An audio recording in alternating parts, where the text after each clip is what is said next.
International mother language day के इस मुबारक मौके पर मौलाना आज़ाद नेशनल उर्दू यूनिवर्सिटी के स्कूल ऑफ लैंग्वेजेस, लिंग्विस्टिक और इंडोलॉजी की जानिब से मुनक़िदा इस सेमिनार में आप सबको मैं फ़ारूक बख्शी दिल की गहराइयों से खुशामदीद कहता हूँ और यहाँ कॉन्फ्रेंस हॉल में मौजूद और हमारे साथ लाइन से जुड़े हुए ऑनलाइन तमाम हजरात का खैर मक़दम करता हूँ। मौजूद नाजरीन, सामीन हजरात, ये सेमिनार जैसा कि आप जानते हैं दावतनामे से आपको जाहिर हो गया होगा कि मौलाना आज़ाद नेशनल उर्दू यूनिवर्सिटी के स्कूल ऑफ लैंग्वेजेस, लिंग्विस्टिक्स और इंडोलॉजी के ज़ेर एहतमाम हो रहा है। लेकिन इस सेमिनार में हमें अलीगढ़ मुस्लिम यूनिवर्सिटी के शोबाए लिसानियात का ताउन भी हासिल है और इसके अलावा ICSSR का ताउन भी हमें हासिल है और इसके अलावा गणेशी लाल अग्रवाल यूनिवर्सिटी मथुरा का ताउन भी हमें इस वेबिनार में हासिल है। मैं इस वेबिनार के बाकायदा आगाज़ के लिए, जैसा कि हमारे यहाँ दस्तूर है, करूँ पहले तौहीद यज़दां रकम, झुका जिसके सजदे को अव्वल कलम, मैं गुजारिश कर रहा हूँ कारी मोहम्मद सलमान से, जो हमारे MA साल अव्वल के तालिब इल्म हैं, कि वो आएँ और कलाम पाक की तिलावत करें। मोहम्मद सलमान।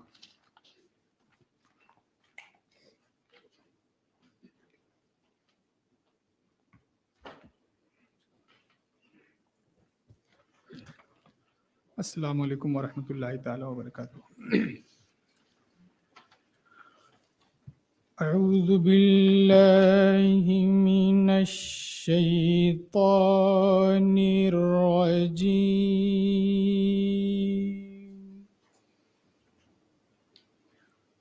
बिस्मिल्लाहिर रहमानिर रहीम।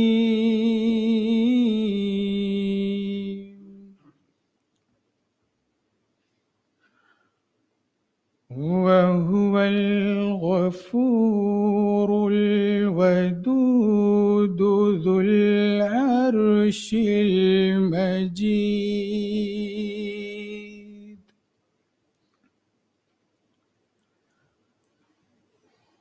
फ़अ्आलुल लिमा युरीद।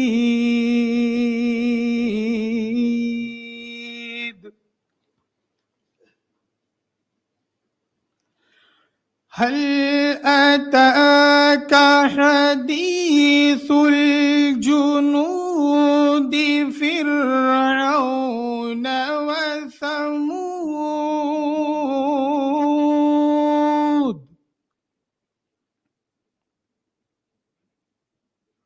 बलिल्लज़ीन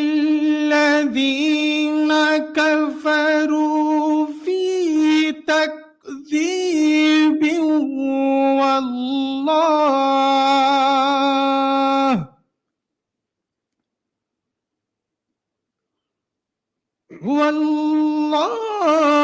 वल्लाहु मिन वराइहिम मुहीत।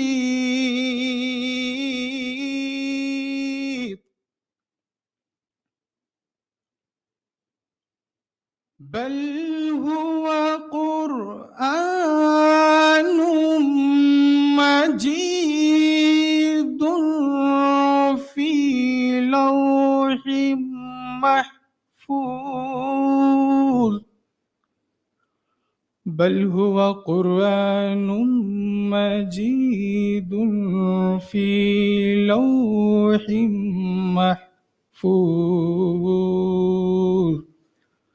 सदक़ल्लाहुल अज़ीम। तर्जुमा। और वही है बख्शने वाला अपने नेक बंदे प्यारों पर, अर्श का मालिक, इज़्ज़त वाला, हमेशा जो चाहे कर लेने वाला। क्या तुम्हारे पास लश्करों की बात आई?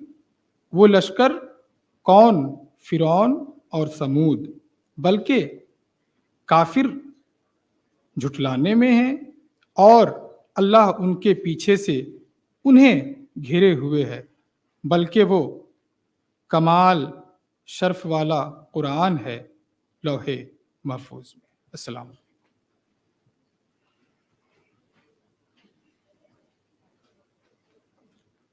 बेइंतहा शुक्रगुजार हूँ मोहम्मद सलमान बड़ी बामानी और बामकसद तिलावत के साथ उसका तर्जुमा भी। मुझे प्रोफेसर सनी फातिमा साहिबा ने इस प्रोग्राम की तफसीलात देते हुए कहा था कि बड़ा एक्यूरेट टाइम है, और मैंने जिन मुकर्रिरीन को इसमें शामिल देख रहा हूँ उनके नाम के आगे जितना वक्त लिखा है तो मुझे समझना चाहिए कि मुझे भी कितनी देर निज़ामत में अपना वक्त खर्च करना है। और खुदा का शुक्र है कि ये सलीका, एक तो हमारी ज़बान जिसे मेरी मादरी ज़बान उर्दू है, उसकी ये खूबी ये भी है कि वो दूसरी ज़बानों के मुकाबले में शॉर्ट हैंड का दर्जा रखती है। और दूसरी बात यह है कि गज़ल ने मुझे ये सलीका सिखाया है कि कम अल्फाज में किस तरह बात की जा सकती है, तो लिहाजा मैं उसे एक्यूरेसी के साथ ही चलूँगा। आप बेफिक्र रहें, 1 मिनट भी आपका ज़ाया नहीं होने दूंगा। मैं प्रोफेसर एनुल हसन साहब आबदी का बेइंतहा शुक्रगुजार हूँ तमाम मानू फ्रेटर्निटी की तरफ से कि उनकी आमद के बाद जिस तरह का माहौल यहाँ बना है और जिस तरह उन्होंने बेइंतहा अपने अपने मैदानों के माहिरीन को यहाँ बुलाया है, उससे मुझे यकीन है कि आइंदा दिनों में प्रोफेसर अज़ीज़ुद्दीन साहब को तो मैं भी दिल्ली के ज़माने से अरसे से जानता हूँ, लेकिन एक खुशगवार इजाफा और हुआ है हमारे दरमियान में, वो प्रोफेसर सैयद इम्तियाज़ हसनैन साहब का है, जो अलीगढ़ मुस्लिम यूनिवर्सिटी के शोबा लिसानियात से ताल्लुक़ रखते हैं और हमारे यहाँ एडजंक्ट प्रोफेसर की हैसियत से हमारे मेहमान हैं। और इस वेबिनार के एक तरह से वो सब कन्वीनर भी हैं, सब उनकी निगरानी में ये सारा काम हो रहा है। मैं बड़े अदब से, बड़े एहतराम से उन्हें मदऊ करता हूँ कि वो तशरीफ़ लाएं और इस वेबिनार की गर्ज़ व गायत के हवाले से गुफ्तगू करें। प्रोफेसर इम्तियाज़ हसनैन साहब जी, यूनिवर्सिटी तराना। माफ़ कीजिएगा कि मेरे प्रोग्राम में यूनिवर्सिटी तराना पहले था, मैंने सोचा वो धुन बजी है तो शायद हो गया है, लेकिन यूनिवर्सिटी तराना प्लीज़।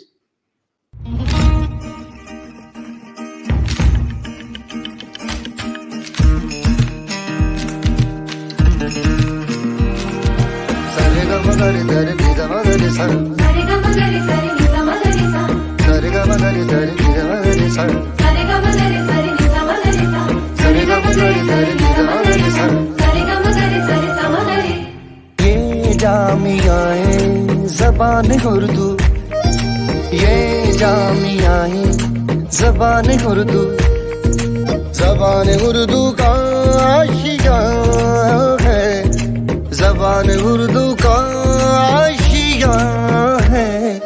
ये जामियाए ज़बान उर्दू, ये जामियाए ज़बान उर्दू।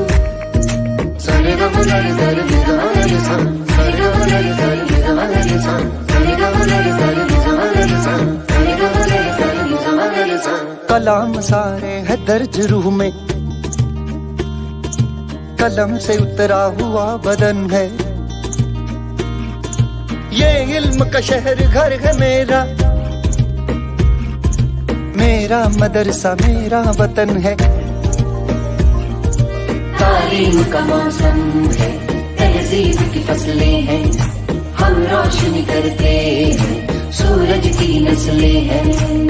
उर्दू की उड़े खुशबू, ये जामियाए ज़बान उर्दू, ये जामियाए ज़बान उर्दू, ये जामियाए ज़बान उर्दू, ये जामियाए ज़बान उर्दू। जो दाना गुजरे थे इस ज़मीन से, जो दाना गुजरे थे इस ज़मीन से, वो इल्म के बीज बो गए हैं। बड़े हुए जब पौधे बढ़ के, हमारे कद ऊंचे हो गए हैं। हम चांद की पेशानी जब छू के निकलते हैं, कायनात में है पाँव और मार्ग पे चलते हैं। उर्दू की उड़े खुशबू, ये जामियाए ज़बान उर्दू, ये जामियाए ज़बान उर्दू, ये जामियाए ज़बान उर्दू, ये जामियाए ज़बान उर्दू, ये जामियाए ज़बान उर्दू, ये जामियाए ज़बान उर्दू, ज़बान उर्दू का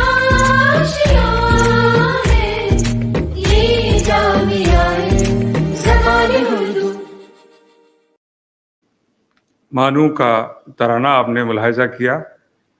ये तराना कई मानों में इनफरादियत का हामिल है, इसलिए कि इसके अल्फाज और इसकी मौसीकी, इसकी गायकी को आपने महसूस किया होगा। ये मशहूर नग़मा निगार और आज के अहद की लेजेंड शख्सियत गुलजार साहब का लिखा हुआ है। मैं प्रोफेसर हसनैन के बारे में बात कर रहा था। मैं ये अर्ज़ करूं कि अलीगढ़ मुस्लिम यूनिवर्सिटी के कुछ शोबे आलमी शोहरत याफ्ता हैं और वहाँ काम करने वाले असतिज़ा अपने कामों की वजह से दुनिया भर में जाने जाते हैं।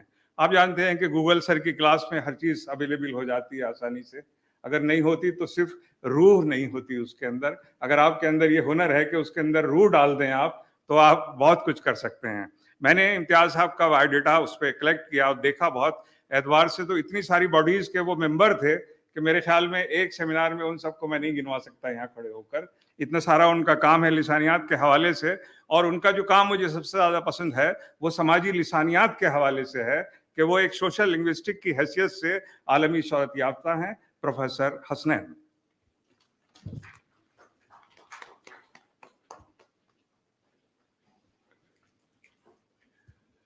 Good afternoon to all of you. The Honorable Chancellor, Mr. Mumtaz Ali, the Vice Chancellor of MANUU, Professor Syed Ainul Hassan Sahib, Professor Panchanan Mohanty, Professor Pro Vice Chancellor, Dean, academics, distinguished persons who have gathered here today in this offline mode, and of course, the guests of honor before us on a virtual mode, Professor Malhotra, the Member Secretary of ICSSR, Professor Anup Gupta, GLA University, Mathura, and our distinguished invited speakers, Professor Tove Kangas, Professor Philipson Robertson, for Robert Philipson, I'm sorry for this, and Professor Ajit Mohanty. This is indeed an honor for me to be here and be part of this event. This is organized by MANUU. Before I talk about the seminar, this webinar which is there, I must say a few words about the wishes of the Vice Chancellor, who has been the guest of honor, but for some reasons, which is very important reasons, because he has been called for a meeting in Delhi, he couldn't make it, Professor Tariq Mansoor. So my wishes are being conveyed to both the Chancellor and the Vice Chancellor, the Chancellor for taking over as the new Chancellor of this university, and the Vice Chancellor for this event being organized, and the wishes from my chairperson of the department, Professor Jahangir Wasi, because it's a collaborative event that is being organized today. I'll be taking a couple of extra minutes, Farooq Sahib, because I'm taking up some time from my Vice Chancellor's slot also. Today's event, spawning this international webinar in Maulana Azad National Urdu University, located in Hyderabad in the southern India, stands significant for two reasons. Firstly, 21st February marks the arrival of Sri Mumtaz Ali, a renowned scholar, a spiritual leader, a practitioner of syncretism, and a recipient of the second highest civilian award, Padma Bhushan. He is joined here today as its Chancellor. Secondly, it is the southern India which historically became famous during the 20th century as a place where many have appeared to experience such heightened passion for language that they have been willing to sacrifice their lives for its sake. The linguist state activist Poti Sri Ramulu, his 58th day fast ended dramatically in his death on December 15, 1952 in Madras. Today it's Chennai. His death was followed by Sitaramaiah's and Sant Fateh Singh and Master Tara Singh's fast unto death for a separate Telugu and Punjabi speaking states, respectively. And a similar painful language riots outside India, demonstrating intense forms of affective attachment in the name of the Bengali language that occurred in the East Pakistan. These language movements were path-breaking, not just because they set the stage for the linguistic reorganization of the Indian nation, but also at the international level, they led to the passing of a resolution by the General Conference of the UNESCO in November 1999, which called upon the member states, and I quote that resolution, to promote the preservation and protection of all languages used by peoples of the world. Quote closed. The year 2008 was proclaimed as the International Year of Languages. And the UNESCO further resolved to celebrate every year, 21st of February, as International Mother Language Day, to promote unity in diversity and international understanding through multilingualism and multiculturalism.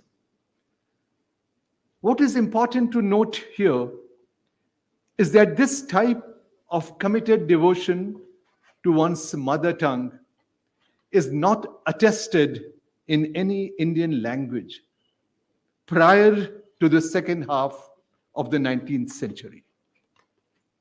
In fact, in pre-colonial India, language and society was characterized by the fluidity and sharedness with no valorization, which was indeed in contrast to the colonial propensity for hierarchy and the power dynamics between languages.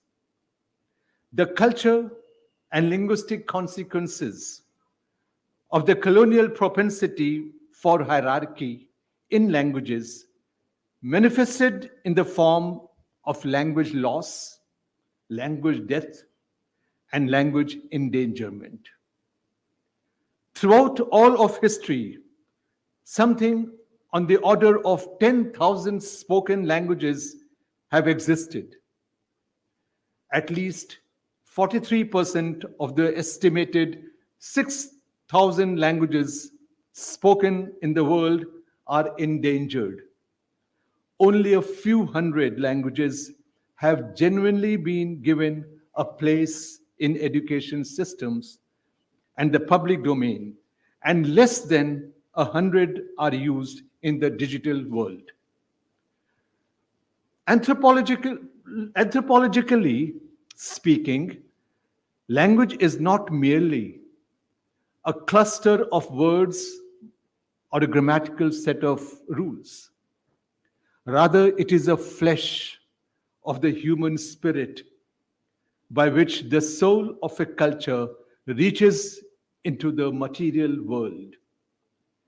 In furtherance to this concern of language loss and necessity to ensure linguistic and cultural diversity and to promote quality multilingual teaching and learning, 2022 till 2032 has been declared by the UNESCO as the International Decade of Indigenous Languages.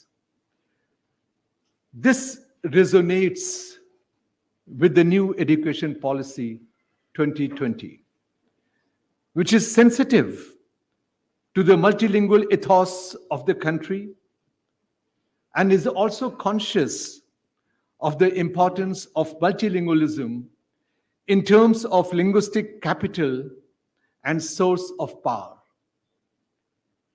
It considers multilingualism as a boon and an opportunity for learning and expanding one's horizons rather than a burden, and talks about capacity building in Indian languages.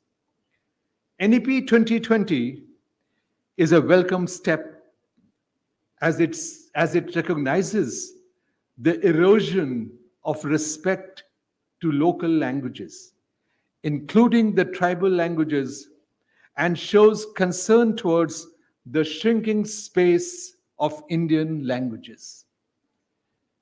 In today's international seminar, we have three outstanding speakers who have been consistently supporting the importance and use of home language, mother tongue, as medium of instruction by drawing insights from cognitive psychology and linguistics to inform us that the tenacious nature of the brain facilitates quick learning of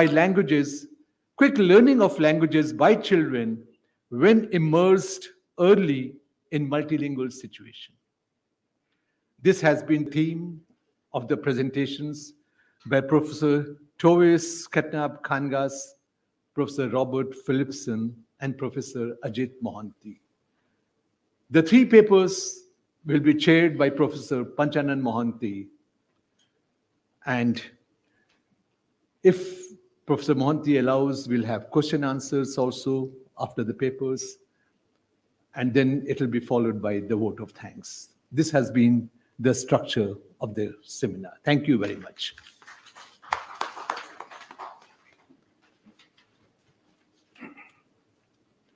बेइंतहा शुक्रगुजार हूँ professor Hasnain आपका कि आपने बड़ी खूबसूरती से इस webinar के अगराज़ व मक़ासिद पर बड़ी खूबसूरती के साथ रोशनी डाली। और मैं ऐसे मौके पर हिंदी का एक लफ्ज़ मुझे बहुत पसंद है जो मैं आमतौर से यूज़ करता हूँ, वो है विषय परिवर्तन। दूसरा लफ्ज़ मुझे मिलता नहीं कहीं और इसके लिए। आपने ऐसा अच्छा विषय परिवर्तन किया है कि इस वेबिनार की समत व रफ्तार का तयन कर दिया है। अब हम बिल्कुल एक सेमिनार के रास्ते पर चलेंगे जो आपने बनाया है। तमाम हजरात, हमारे मौजूद मेहमान गिरामी जो इस सेमिनार में हमारे साथ हैं, हमारी सबसे बड़ी खुशी की बात यह है कि आज इज़्ज़त माब आली जनाब श्री मुमताज़ अली पद्म भूषण जो हमारी यूनिवर्सिटी के चांसलर हैं, वो हमारे दरमियान तशरीफ़ रखते हैं। और एक तरह से ये जो पहला इजलास है उनका खैर मकदमी इजलास है। हम दिल की गहराइयों से तमाम मानू परिवार की तरफ से उनका खैर मकदम करते हैं। हमारे दरमियान honourable vice chancellor professor Syed Ainul Hussain साहब भी तशरीफ़ फरमा हैं। उसके अलावा प्रोफेसर अनूप गुप्ता जी हमारे साथ ऑनलाइन जुड़े हुए हैं, जो गणेशी लाल अग्रवाल यूनिवर्सिटी मथुरा के वाइस पीबीसी हैं। और गुप्ता जी मुझे माफ़ कीजिएगा, 21 दिसंबर 2021 को जो आपका बायोडेटा अपडेट हुआ है उसमें आपके नाम के आगे वाइस चांसलर लिखा है। अगर आप हो गए हों तो हमारी तरफ से आपको बहुत बहुत मुबारकबाद। नहीं, मैं पीबीसी ही जी, हमारे साथ ऑनलाइन बहुत सीनियर और रिनाउंड और लीजेंड हमारे दरमियान प्रोफेसर बी के मल्होत्रा जुड़ गए हैं। बस कमी तारिक मंसूर साहब की है जो अलीगढ़ यूनिवर्सिटी के वाइस चांसलर हैं। गालिबन वो अपनी मसरूफियात की वजह से हमारे दरमियान तशरीफ नहीं ला सके हैं। और मेरे साथ कॉन्फ्रेंस हॉल में प्रोफेसर अज़ुद्दीन साहब यहाँ तशरीफ रखते हैं, प्रोफेसर शकील अहमद साहब तशरीफ रखते हैं, प्रोफेसर सलीम फातिमा साहबा तशरीफ रखती हैं। इसके अलावा मोहंती साहब हमारे दरमियान, सब जानते हैं मोहंती साहब को, हमारे स्कूल ऑफ लैंग्वेजेस की डीन प्रोफेसर ज़ैनब बानो साहिबा हैं। और हमारे यूनिवर्सिटी के पीबीसी प्रोफेसर रहमतुल्लाह साहब हमारे दरमियान मौजूद हैं। हमारे और दीगर साथी आईएमसी के यहाँ मौजूद हैं। मैं अब इस वेबिनार को थोड़ा सा आगे बढ़ाते हुए अपने एक बहुत सीनियर प्रोफेसर जो ICSSR के मेंबर सेक्रेटरी हैं और इस हवाले से भी सीनियर हैं, और तमाम मामलात में वो मेरठ यूनिवर्सिटी में, जिसे अब चौधरी चरण सिंह यूनिवर्सिटी कहा जाता है, जब मैं पढ़ता था तो सिर्फ मेरठ यूनिवर्सिटी उसका नाम था, अब सुनाबाद में चौधरी चरण सिंह यूनिवर्सिटी नाम हो गया उसका। उसमें प्रोफेसर रहे हैं, सदर शोबा रहे हैं वो अपने डिपार्टमेंट के, और इसके अलावा उनका इतना काम है कि मैं वही बार बार अर्ज करूंगा कि तफसीलात में जाने का मौका यहाँ नहीं है। मैं प्रोफेसर वी.के. मल्होत्रा साहब, जो मेंबर सेक्रेटरी हैं Indian council of social science research new Delhi के, उनसे गुजारिश कर रहा हूं कि इस वेबिनार के हवाले से अपने ख्यालात का इजहार फरमाएं। Professor Malhotra.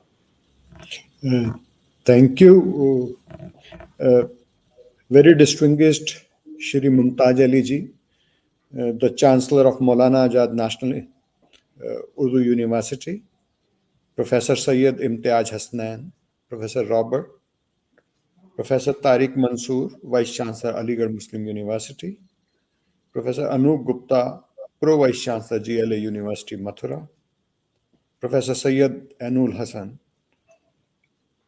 Professor Shakil Ahmad, and very dear friend who has been working with me at ICSSR, a very respected council member of ours, Professor Panchanan Mohanty.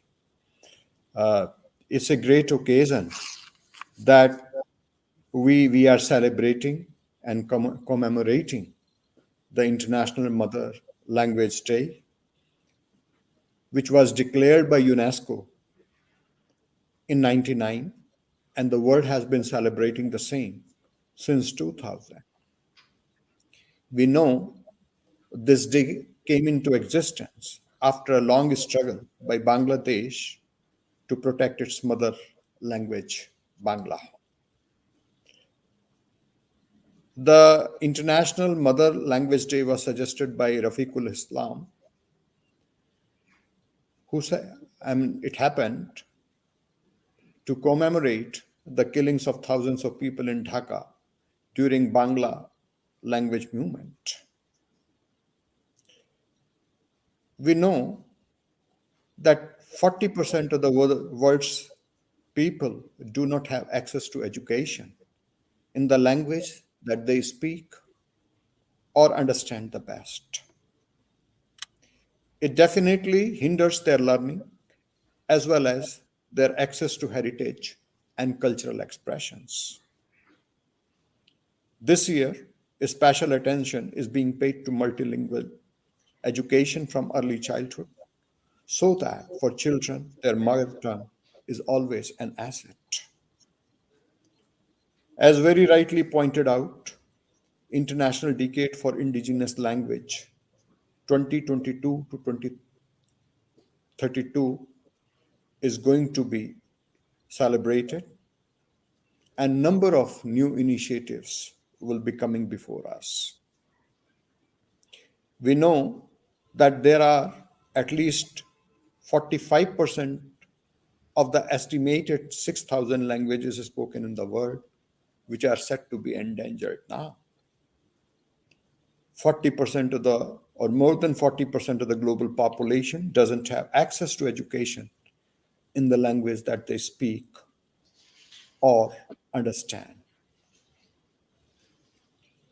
It would be very timely to put on record that the National Education Policy has given appropriate degree of attention to the development of mother tongues. The policy recommends, as far as possible, the medium of instruction shall be at least till class 5 mother tongue or vernacular language or a regional language. And it can be preferably taken up to grade 8 and beyond. We all can appreciate that instructions in mother tongue empowers students with the subject and the language of their choice. It helps build a truly multilingual society in India and the world. It also improves attendance and learning outcome, and also the ability to learn new languages. Early schooling in mother tongue is expected to increase student participation and reduce the number of dropouts. The gap that exists between languages spoken by the children and the medium of teaching is to be bridged through mother language. It's also expected to have an impact on learning outcomes and even ability to learn new languages. As I said, nearly 45 to 50% of children in low and middle income countries are not taught in a language that they speak and understand. Parents send children to English medium schools as they perceive that mastery of English language ensures success in later life. But comprehension best occurs when we read and write in our own language. Learning in other language leads to rote memorization and lack of understanding. Learning in mother language also leads to positive and fearless environment for learning. I quote from two reports. In 2019, in rural India, only 16.2% of children enrolled in grade 1 could read a grade 1 level text, while only 39.5% children could add one-digit numbers orally. It speaks about the kind of learning outcomes we have witnessed. I intend to put on record that of the 270 mother tongues that we have, only 47 languages are used as medium of instructions. So it's very pertinent that the world in one voice is appreciative of this idea of not only celebrating, but in days to come, imparting education in mother tongue. And to add further to that, International Decade for Indigenous Languages from 2022 to 2032 will definitely add immense value to the whole idea. And I'm sure the whole world, as a result of all these initiatives, will stand to benefit. With these words, I compliment the organizers who have taken this initiative and given me an opportunity to join you all and listen to you all on this occasion and benefit from the rich suggestion and deep insights into the matter. Thank you very much. मैं बहुत बहुत शुक्रगुजार हूँ professor VK. Malhotra साहब का कि उन्होंने मादरी ज़बान के हवाले से अपने इरशादात में बहुत मरकज़ी और बुनियादी बातें कही हैं। असल में इंसान की शख्सियत की तामीर और तश्कील में मादरी ज़बान जो किरदार अदा करती है, वो कोई राजस्थानी में उसे मायड़ भाषा कहा जाता है कि निज उत्थान तभी मुमकिन है, प्रोग्रेस जब ही मुमकिन है जब इंसान अपनी बातें, अपने काम अपनी ज़बान में, अपनी मादरी ज़बान में करे। इसके बाद अब मैं अपने दूसरे गेस्ट प्रोफेसर अनूप कुमार गुप्ता को आवाज़ दे रहा हूँ। प्रोफेसर अनूप कुमार गुप्ता गणेशी लाल अग्रवाल यूनिवर्सिटी मथुरा के पीवीसी हैं। मैंने उनके कुछ यूट्यूब पर वीडियोस देखे हैं और उनकी तकरीरों ने मुझे मुतासिर किया है। ख़ासतौर से जो एस्पिरेंट्स थे आईआईटी के और दूसरे कोर्सेज के, उनके लिए एक जुमला उनका बहुत अच्छा था और ये था कि पराधीनता से अच्छी स्वतंत्रता है। यानी कि वो पराधीनता को और स्वतंत्रता को एक अलग रेफरेंस में इस्तेमाल कर रहे थे उस लफ्ज़ को कि हमें अपने काम की तरफ ध्यान देना चाहिए, ना कि ये कि नौकरी हासिल करने की जद्दोजहद में लग जाएं डिग्री लेने के बाद। प्रोफेसर गुप्ता ने 6 बरस की करीब बहुत मुख्तसर सी मुद्दत में इस यूनिवर्सिटी को जिस ऊंचाइयों पर पहुंचाया है वो काबिले रश्क है। उनकी यूनिवर्सिटी का जो बुनियादी तस्वुर है वो मुझे बहुत अच्छा लगा। उनके यहाँ लिखा हुआ था कि I like the dreams of future than the history of past.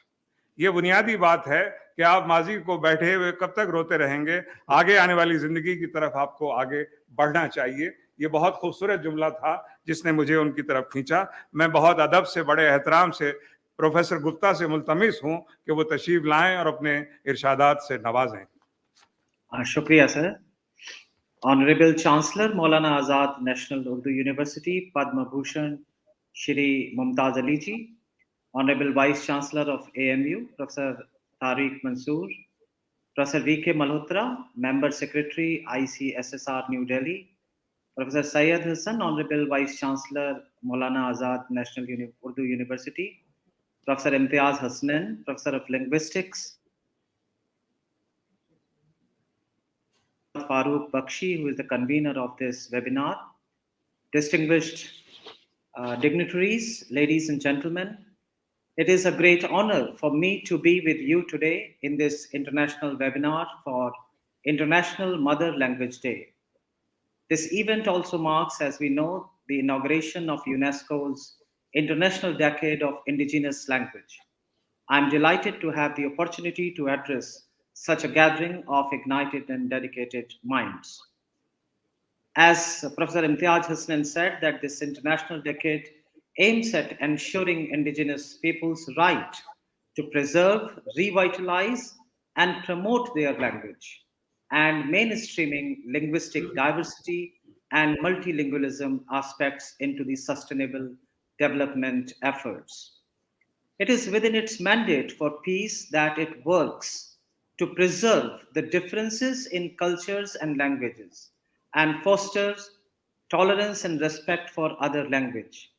I am reminded of a Urdu couplet which says, Gulhai rang rang se hai zeenate chaman, e zauq is dunya ko hai zeb ikhtilaf se. Just because of the two opposite things, the beauty of one remains. Linguistic diversity is increasingly threatened as more and more languages disappear. Just now, as Professor Imtiaz Hasnan and Professor V.K. Malhotra said, that 43%, 40 to 45% of the world's estimated 6,000 spoken languages are endangered. I also read somewhere that every 2 weeks, our language completely disappears, and the culture and intellectual heritage is gone with it. 40% of the people in the world do not have access to education in a language that they understand. Existing distance teaching and learning tools, programs, and content are not always able to reflect language diversity. Undoubtedly, this event will open up new avenues for scholars, for researchers, and activists working on the grassroots level for the preservation of indigenous languages from extinction. Furthermore, this will aid in generating interest among the young scholars who have just stepped into the world of language based research. Nonetheless, it will also positively affect the lives of innumerable people who speak these languages. The urgent need to address this issue arises due to the entwined relationship between culture and language. Day to day life of a common man is interwoven by the language he or she speaks in his or her social circle. When a generation fails to pass on the language handed over to them by his or her ancestors, it is not just the loss of science, system of science, but also of the customs, rituals, manners, ideology, and thought process of that particular community. When a speaker gets devoid of this language, it takes away his sense of belongingness and renders a feeling of an identity crisis. It happens because speakers are cut off from their roots when they are unable to see themselves as a part of existing tradition. The extinction or dwindling number of speakers of a language adversely affect a community in multiple ways. Elderly people in such societies are greatly revered. The wisdom they have gathered with a trial and error throughout their lives, and some part of it they actually have inherited through folk songs and literature. Our gratitude towards such people should be double folded as they play a major role in keeping tribal or rural society in order and also living embodiments of the ancestral knowledge and culture. Preserving indigenous languages and culture helps everyone. For example, indigenous knowledge has helped scientists develop new medicines, new technologies, and a better understanding of local wildlife and ecology. When students do not have the opportunity to learn in their native language, they may fall behind. As Professor Malhotra said, he mentioned some report, but I actually witnessed it happening in a lot of schools which we have adopted. And these are the government schools where the students do not understand the criteria which is set by the Sarva Siksha Abhiyan. So we have actually appointed a lot of volunteers from our school and from our university who are trying to bridge this gap by teaching them in their mother tongue. So multilingual and multicultural societies exist through their languages, which transmit and preserve traditional knowledge and culture in the sustainable way. We should think of starting a center for preservation of mother language in our universities and in our country, and stop them from becoming extinct, just as we start funded campaigns for preserving animal species that become endangered. At the end, I would like to say what one of our Urdu poets said: चमन में इख्तिलाफ रंग बू से बात बनती है, हम ही हम हैं तो क्या हम हैं, तुम ही तुम हो तो क्या तुम हो. Thank you very much, and I congratulate all the organizers for conducting this wonderful webinar. I'm sure it will help a lot. Thank you very much. मैं बेइंतहा शुक्रगुजार हूँ प्रोफेसर अनूप कुमार जी गुप्ता का कि मैंने अपने आप को बहुत रोका, इसलिए कि मानू में एक ट्रेडिशन ये भी है कि अच्छे खासे सेमिनार को मुशायरे में तब्दील कर दिया जाए. तो मैं नहीं चाहता था कि इस तरह से हो, लेकिन अनूप कुमार गुप्ता जी ने 2 बेइंतहा खूबसूरत शेर सुनाए हैं. मैं उनका बेइंतहा शुक्रगुजार हूँ, इसलिए कि उन्होंने मादरी ज़बान की अहमियत और ये कहा कि अब वक्त आ गया कि हमें इस समत में सोचना चाहिए कि हम किस तरह आगे बढ़ सकते हैं. मैं ये प्रोग्राम बहुत इत्मीनान के साथ अपने इख्तिताम की तरफ बढ़ रहा है, और जो प्रोग्राम मुझे दिया गया था तमाम तर बातों के बावजूद बिल्कुल उसी तरह से आगे गामजन है. मैं अब जिस शख्सियत को सदारती खुतबे के लिए आप मदऊ करना चाहता हूँ, होता यह है कि हमारी रवायत है, ट्रेडिशन है कि सदारती खुतबा सबसे आखिर में होता है, लेकिन जब घर में और भी बड़े मौजूद हों तो फिर उनकी गुफ्तगू बाद में होती है और सदारती खुतबा थोड़ा सा पहले रख लिया जाता है. मैं मौका है प्रोफेसर एनुल हसन आबदी साहब, ऑनरेबल वाइस चांसलर मानू, 2-3 मिनट लेना चाहूँगा आपके. प्रोफेसर एनुल हसन साहब को मैं पिछली 4 दहाइयों से जानता हूँ, एक अच्छे उस्ताद की हैसियत से, और सबसे बड़ी बात यह है कि वो पहले प्रोफेसर हैं. शायद मैं भी झिझकता था अपने प्रोफाइल में अपने आप को प्रोफेसर और शायर पोइट लिखते हुए, लेकिन उन्होंने बड़ी बेबाकी से जिस तरह से अपने प्रोफाइल में प्रोफेसर और पोइट लिखा है, उससे मेरा इत्मीनान और यकीन थोड़ा सा पुख्ता हुआ, वरना हम अपने आप को ऐसे ही समझते थे, बिल्कुल खाली पीली. तो मैं बेनता एक अच्छे मुंतजिम की हैसियत से, और मैं आपसे अर्ज करूं कि उन्होंने उनकी किताबों के यहाँ नाम गिनाऊं, वो एक अच्छे ट्रांसलेटर भी हैं. उन्होंने गालिब के फारसी रोजनामचे का दस्तंबों का तर्जुमा उर्दू में किया है. उसके अलावा नई फारसी शायरी के हवाले से उन्होंने, आमतौर से हमारे यहाँ फारसी में क्लासिकल शायरी पे लोग काम करके बहुत अपने आप को समझते हैं, इसलिए कि नई फारसी को समझना और उस पर इजहार ख्याल करना बड़ा दिक्कत तलब काम है. इसलिए कि पहले पढ़ेंगे आप मासिर उर्दू पोइट्री को, तभी तो आप उसके ऊपर इजहार ख्याल कर सकेंगे. इसके अलावा फ्रंक साजी पर भी उनका बड़ा अहम काम है, और सबसे अहम काम जो मुझे अट्रैक्ट करता है उनके शख्सियत के हवाले से, कि हमारे यहाँ बच्चों के अदब पर बहुत कम लिखा जाता है, लेकिन उन्होंने बच्चों के अदब पर जो उनका मजमुआ मज़ामीन है वो बहुत अहम है. इसके अलावा सारी बातें गूगल सर की क्लास में मौजूद हैं, लेकिन जो नहीं है वो ये है कि उनकी वसीउल नज़री, उनकी वसीउल क़ल्बी, उनकी वसीउल मशरबी, और इसके अलावा इंसाफ परवरी.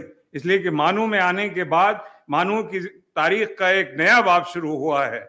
मैं शाम को जब वाक के लिए निकलता हूँ, और प्रोफेसर अज़रुद्दीन साहब भी कभी कभी तशरीफ लाते हैं, और इस शॉपिंग कॉम्प्लेक्स में जब जाते हैं बैठने के लिए, तो यकीन जानिए किस कदर तमानियत का एहसास होता है और ये अंदाजा होता है कि हम किसी यूनिवर्सिटी में पढ़ा रहे हैं।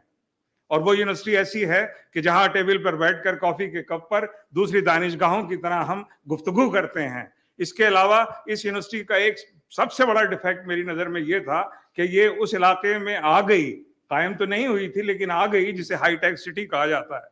और ये इलाका हैदराबाद का सबसे महंगा इलाका है। आप यकीन जानिए कि बच्चे यहां से निकल के बहुत दूर अपने सामान की खरीदारी के लिए और दूसरी जरूरतों को पूरी करने के लिए जाते हैं। लेकिन आज सूरत हाल बिल्कुल तब्दील हो चुकी है। एक बोल्ड स्टेप उठाया एनुल हसन साहब ने और शॉपिंग कॉम्प्लेक्स शुरू किया।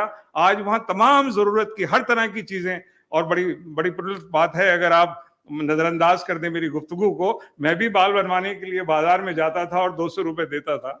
यकीन जानिए, कसम खुदा की 45 रुपए में काम हो जाता है। इतनी खुशी मुझे होती है। वो गरीब बच्चे जो दूर दराज से, जिनके पास कुछ भी नहीं होता, वो यहाँ पर अपने मिनिमम, अभी मैंने मेरी 300 पेज की किताब एक ताजा आ रही है, गालिब और तरक्की पसंद तनकीद, मैं बाजार में गया तो उसके 5 रुपए पर सफे के हिसाब से उसने प्रिंट देना पसंद किया। मैं यहाँ आया 70 पैसे पर पेज, जो काम बाजार में 1500 रुपए हो रहा था वो 270 रुपए में हो गया। जरा तसव्वुर कीजिए कि मैं टीचर होके ये बात आपसे अर्ज कर रहा हूं, लेकिन जो स्टूडेंट्स होंगे उनके चेहरे कैसे रोशन होंगे, ये बात सुनकर जरा तसव्वुर कीजिए, उनके दिल से कैसी दुआएं निकलती होंगी। ये एक बड़ी बात है। तो मैं महसूस कर रहा हूं कि असतज़ा के चेहरे पर मसरत है, मुस्कुराहट है, इसलिए कि जिस तरह की तब्दीलियां आई हैं, मैं कसीदा खानी नहीं कर रहा हूं, माफ कीजिएगा, हकीकत बयान ही कर रहा हूं। अगर इसमें कोई ये कहे तो आप मेरे सामने आके कहे कि टीचर्स के चेहरे पर जितने उनके प्रमोशंस और दूसरी चीजें रुकी हुई थी वो एक झटके के अंदर सामने आ गई हैं। पूरी teacher community, non teaching community पूरे तरीके से उनके लिए दिल से दुआएं निकलती हैं। मैं मुल्तमिस हूं कि वो अपने सदारती खिदमत से खुतबे से नवाजें। Professor Syed Ainul Hasan Abidi.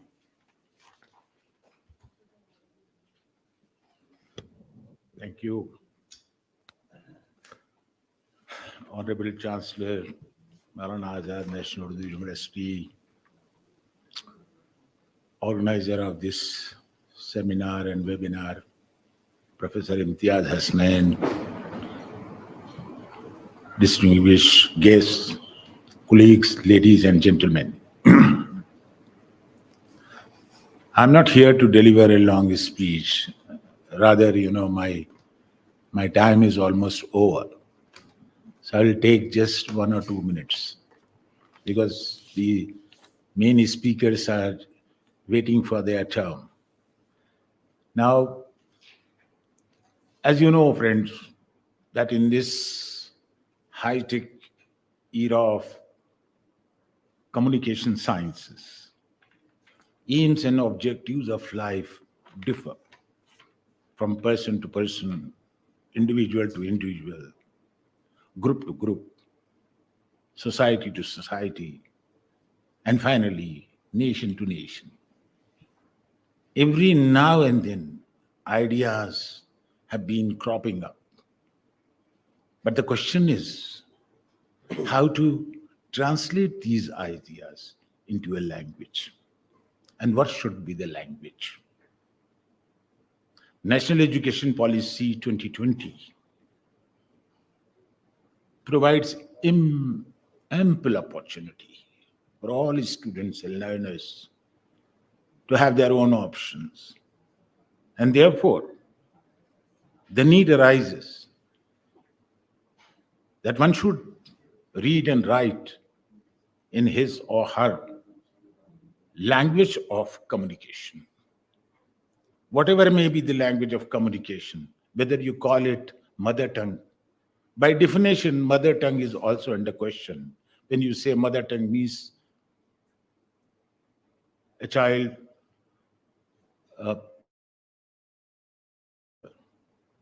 and another definition is that the first language a child learns. Now, in India, most of us are bilinguals. We learn 2 languages simultaneously. So now, which one is our language of expression? That has to be decided, and that option is open. Now here, this is the best opportunity that UNESCO has declared today as Mother Language Day. And let us celebrate it.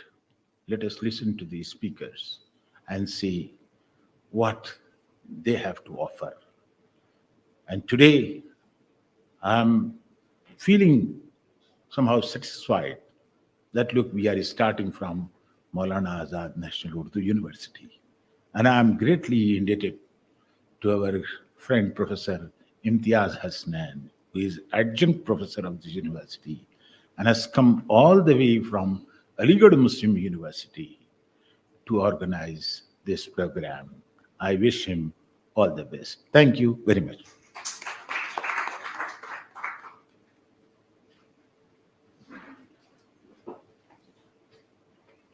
बहुत मुतय्यना वक्त के मुताबिक honourable VC साहब ने अपनी बात मादरी ज़बान के हवाले से कही। मैं तवक्को कर रहा था कि तकरीर थोड़ी सी तवील हो जाएगी तो बेहतर रहेगा, लेकिन बहरहाल अब मैं जिस शख्सियत को आपके सामने इजहार ख्याल की दावत दे रहा हूँ, उनके बारे में चंद जुमले मैं कहना चाहता हूँ आप सब के हवाले से, और वो ये हैं कि अभी गवर्नमेंट ऑफ इंडिया की तरफ से हमें नए चांसलर साहब हमारी यूनिवर्सिटी में आए हैं, आली जनाब इज़्ज़त माआब पद्म भूषण श्री मुमताज़ अली जी। उनके बारे में आपसे क्या अर्ज़ करूं, बहुत पुराना एक गीत है जो आकाशवाणी के कलाकारों ने गाया था और 26 जनवरी पर बड़ा मकबूल हुआ था। उसके सिर्फ 3 मिसरे आपकी नज़र करना चाहता हूं।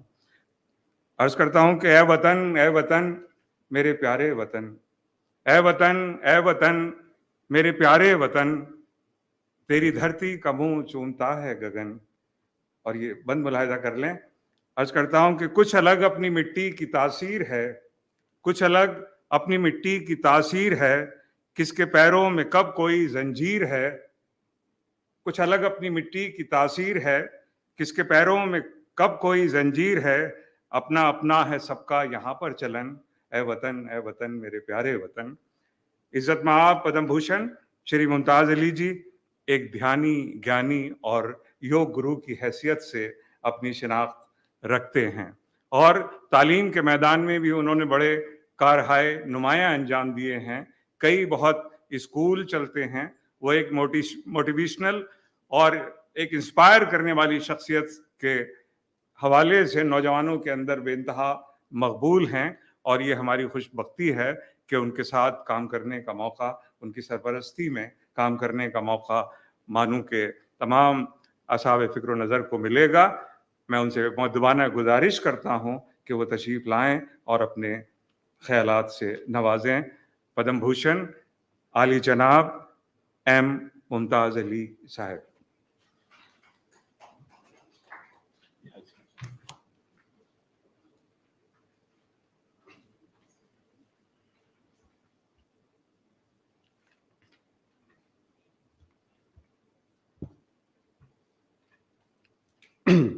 Greetings to all. Namaskar. Salam.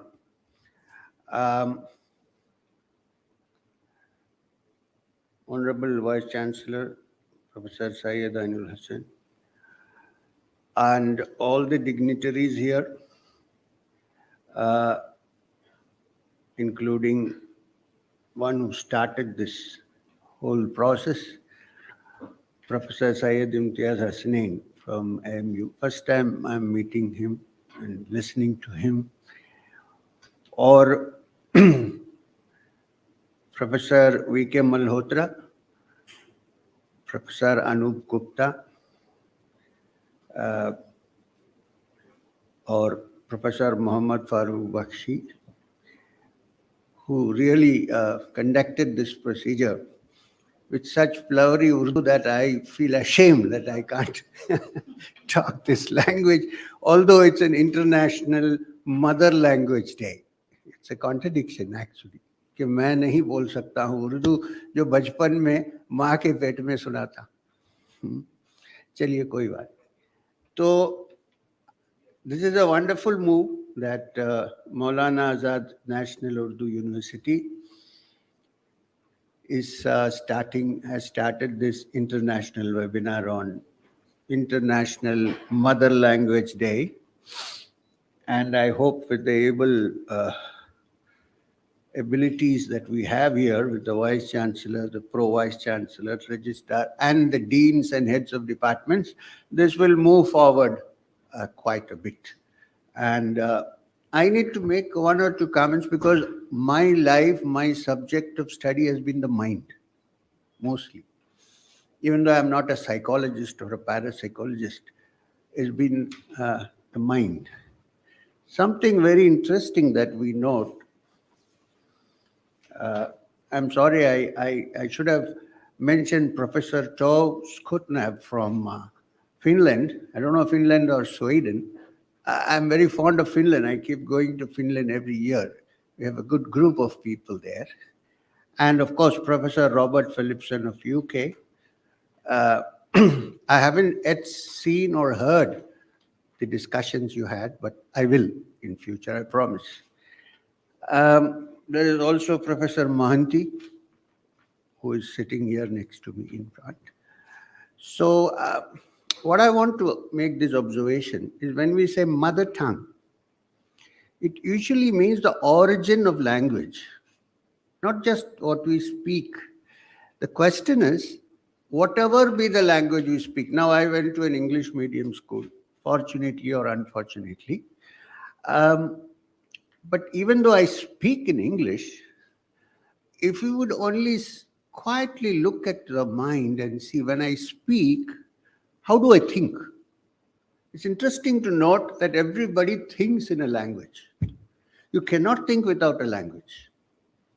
So whatever be the language of expression, the language which you think in is usually the language which you probably heard in the womb, if you could.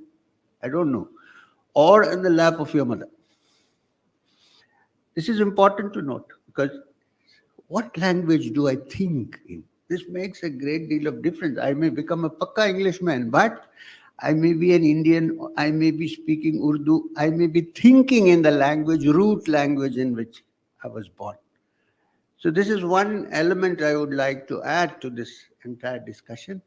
And I'm sure that this will proceed further and people will give their opinions and ideas and move forward. In Mother's Day is like International Language Day. So what we are going to do now is also what UNESCO has proclaimed, what the government's new policy of teaching and speaking in the mother tongue, which is very important. I think this will be a revolution in education because just as what language you think in, it is the thought process that solves problems. Therefore, when we go to the root of this, I'm sure this is not just a question of mother language, but a question of how we live in this world and how we are going to move forward in this world. Strictly speaking, the entire world is our mother, so it's all one mother language. But yet, local languages are very important, and I'm very glad this seminar is taking place, and it will move further, and more developments will come.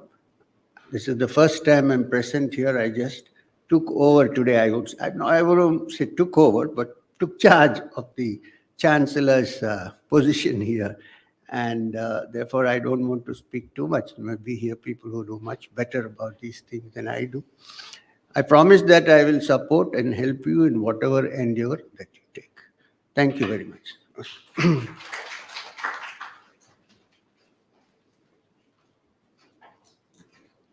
मैं शुक्रगुजार हूँ honourable Padma Bhushan Shri M G का कि उन्होंने मादरी ज़बान के हवाले से वो तकरीर कर रहे थे तो मुझे बरे सग़ीर के सब कॉन्टिनेंट के एक बहुत मशहूर राइटर जो ह्यूमर और सटायर के हैं मुश्ताक अहमद यूसुफ़ी का एक जुमला याद आ रहा। मुश्ताक अहमद यूसुफ़ी ने अपनी बायोग्राफी में ऑटोबायोग्राफी में, जैसे सर आपकी बायोग्राफी मैंने 2010 में पढ़ी है, हाँ, तो मुझे ऑटोबायोग्राफी पढ़ने का शौक है बेपना।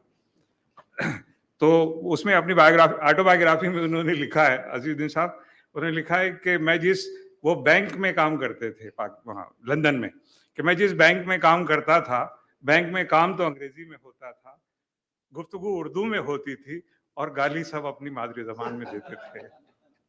बड़ी बड़ी थोड़ी सी मैं झिझक रहा था, लेकिन मुश्ताक अहमद यूसुफी इतने बड़े राइटर हैं तो मेरी झिझक उन्होंने दूर कर दी। तो ये मादरी जबान की अहमियत है। मादरी जबान वो होती है जिसमें आप ख्वाब देखते हैं, जिसमें आप अपनी जिंदगी के खद्दोखाल को तयन करते हैं, खद्दोखाल का, और जिसमें बहुत आसानी से अपने दिल की बात आप कह जाते हैं। इसलिए कि मीर तकी मीर यही तो कहते थे कि मेरी शायरी वही समझेगा जो दिल्ली की जामा मस्जिद की सीढ़ियों पर बैठा होगा, इसलिए कि वो मादरी जबान जो उस इलाके में बोली जाती थी, जो उनकी अपनी जबान थी, उसी में इजहार ख्याल बेहतर तरीके से हो सकता है। बहरहाल इस वेबिनार को मैं आगे बढ़ाते हुए, इससे पहले के वोट ऑफ थैंक्स के लिए मैं प्रोफेसर शकील अहमद साहब को दावत दूं, जो कन्वीनर हैं। जैसा कि आप सब जानते हैं कि मानू इस साल 25वें साल में कदम रखा है और 9 जनवरी से हमारे यहाँ सिल्वर जुबली सेलिब्रेशंस का आगाज हो चुका है। यूनिवर्सिटी के तमाम शोबाजात अपने यहाँ तमाम प्रोग्रामों की तैयारी कर रहे हैं और ये सिल्वर जुबली कमेटी यूनिवर्सिटी में जो बनी है, उसमें प्रोफेसर शकील अहमद साहब को उसका कन्वीनर बनाया गया है।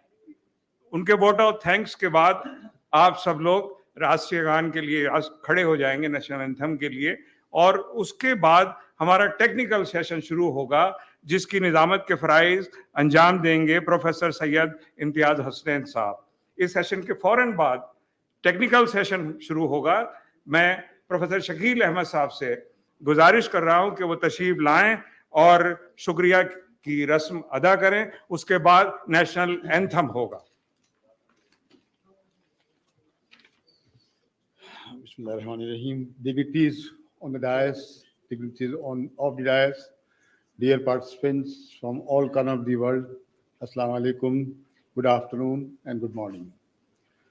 You know that any success of any event involves a large number of persons' effort, and we feel very happy to thank them. So that's what I'm doing here. So very first of all, I would very humbly like to thank our beloved and honorable Chancellor, Shri Mumtaz Ali Sahab, and his presence itself is the witness of the success of this event today.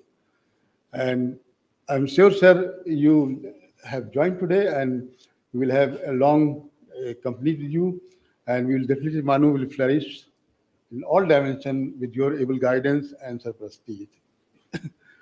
In fact, from last few months, MANUU has been feeling very different, and that is the reason why Professor Syed Anwar Hassan, who is our Vice Chancellor, has joined. And entire program has been steered by him, although he was not available physically in this country, but then still he has steered this program, and because he's a visionary. And this I'm not telling just myself, because every person in MANUU has been feeling from last few months that there is some change. So that's how we are very thankful to him to be here and supporting all the programs and guiding all the programs. In fact, he is very well supported by our Vice Chancellor, Professor Rahmatullah Sahab, and our Registrar, Professor Istiaq Ahmed Sahab. We really thank both of you also. You have been always very cooperating and making this program successful. In fact, another personality who could have been with us today, but he could not participate. But obviously, I'm sure his blessings are with us. This is Professor Vice Chancellor, Honorable Vice Chancellor of Legal Muslim University, Professor Tariq Mansoor Sahab. I hope we will listen to him some other time. In fact, this program has been blessed by two other personalities, very important personalities, Professor V.K. Malhotra and Professor Anand Kumar Gupta. I'm very sure their blessings will go a long way to do not only today's, but in all other work followed by this event, actually. But you'll know, as you must already realize by now, that the backbone of this program is Professor Imtiaz Hasnain. He's from Aligarh Muslim University. And you can, I simply have to thank a word, but you can feel very easily that how good he has done that. and what is blessings also. I have a long list here with me. In fact, time does not permit at all. But a few names are important, like Professor Sanim Fatima, Professor Aziz Bano, Professor Bakshi. Well, it is shown that he has made the program very, very interesting. But a very important thing again, I'll be failing my duty to tell that this whole thing has been possible by the MANUU IMC and his very acting director, Mr. Rizwan Ahmed. Well, otherwise, we do not enjoy this, the way the whole thing is going on. And I'd like to also thank all collaborators, all participants all over the world, and the media who will be covering this. So thanks, one and all. Thank you.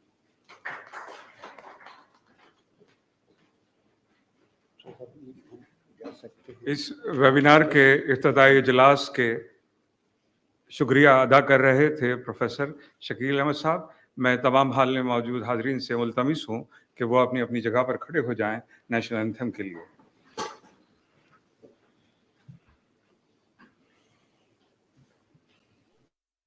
जनगण मन अधिनायक जय हे भारत भाग्य विधाता पंजाब सिंध गुजरात मराठा द्राविड उत्कल बंगा विंध्य हिमाचल यमुना गंगा उच्चल जलधि तरंगा तव शुभ नामे जागे तव शुभ आशीष मांगे गाहे तव जय गाथा जनगण मंगलदायक जय हे भारत भाग्य विधाता जय हे जय हे जय हे जय जय जय जय हे। Technical session.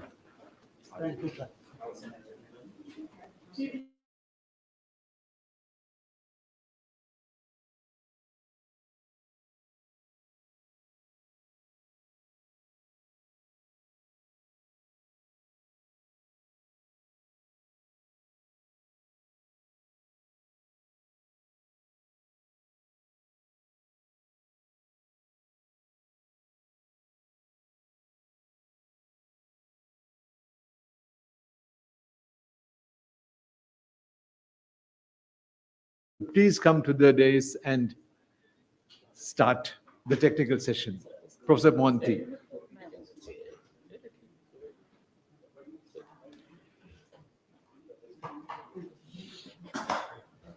Okay. That's okay.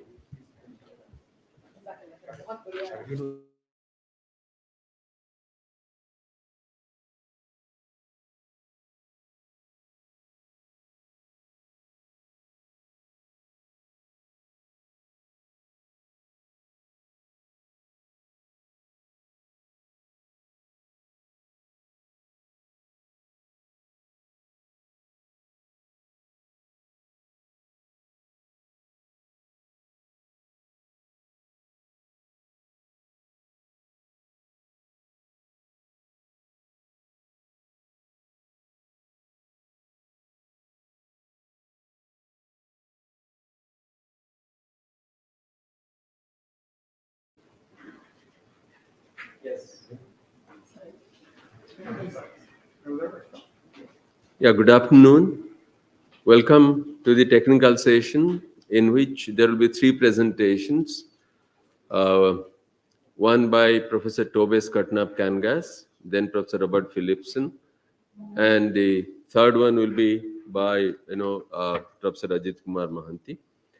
Professor Tobias Katnap-Kangas is a professor emeritus who completed her PhD from Helsinki University, Finland, and advanced doctorate from University of Roskilde, Denmark. She is bilingual from birth in Finnish and Swedish. She has been actively involved with minority struggle for linguistic human rights for over 5 decades. Her main research interests are in linguistic human rights, linguistic genocide, bilingualism and multilingual education, linguistic imperialism, and the subtractive spread of English, support for endangered languages, and the relationship between linguistic and cultural diversity and biodiversity. She is especially known for coining the term linguicism, that stands for linguistically based racism. Tobe has written or edited around 50 books and monographs and around 400 book chapters in scientific articles in 50 languages. She is on the editorial board of more than a dozen scientific journals. She has been involved in projects in Nepal and India where indigenous children are taught through the medium of their mother tongue. Given to her interest in ecology and biodiversity, she, with her husband, Professor Robert Philipson, has lived on a small ecological organic farm in Denmark from 1987 till 2014. Tobe is a recipient of the prestigious awards like Lingua Pax Award 2003, Carl Axel Gottlieb Award, CABE, that is California Association for Bilingual Education Vision Award in 2013. Tobe has been a friend for more than 20 years. So with these words, I request Professor Tobe Skotnap-Kangas to make her presentation. Tobe, please.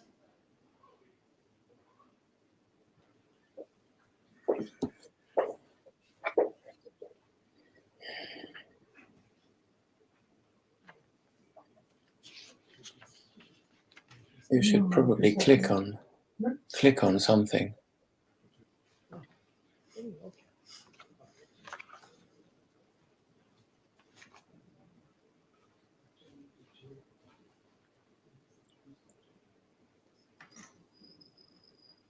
So nothing happens. There you are. Your screen. It's on my screen, at least. It's not on my screen. Are you going to do it here? I guess I'll have to.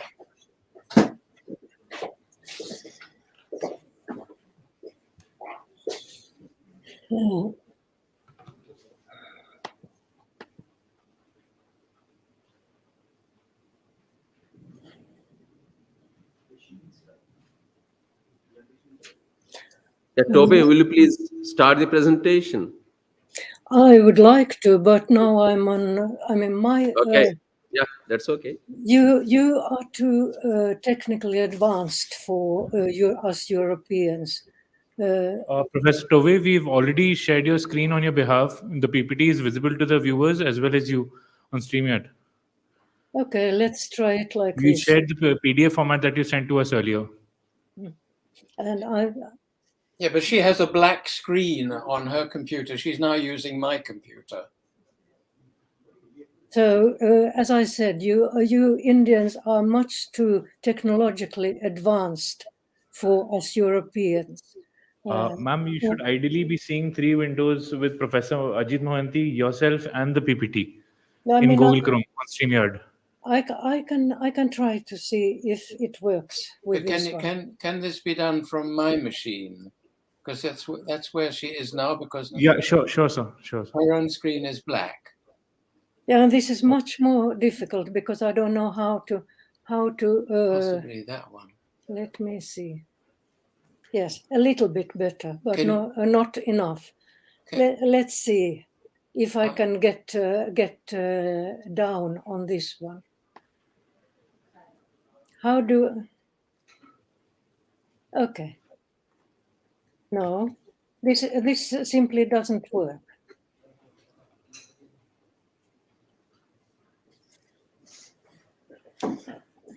I will have to try to send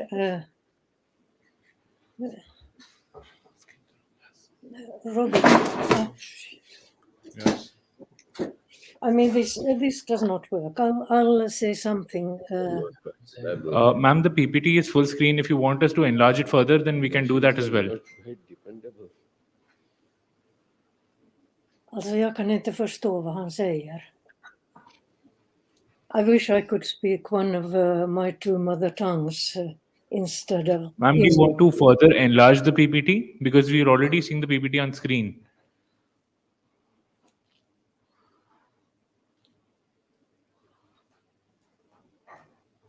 This was exactly what I was afraid of.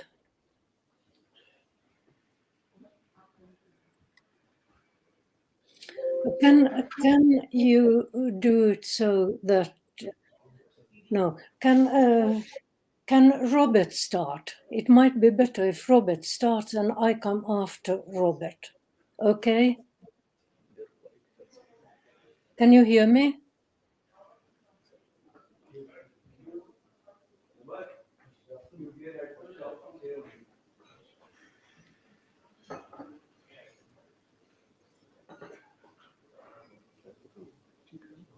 Can you hear me? It is good, except the pronunciation of the names. Why are you nervous? Ma'am, I'm really sorry. Could you try to re-log in again into StreamYard?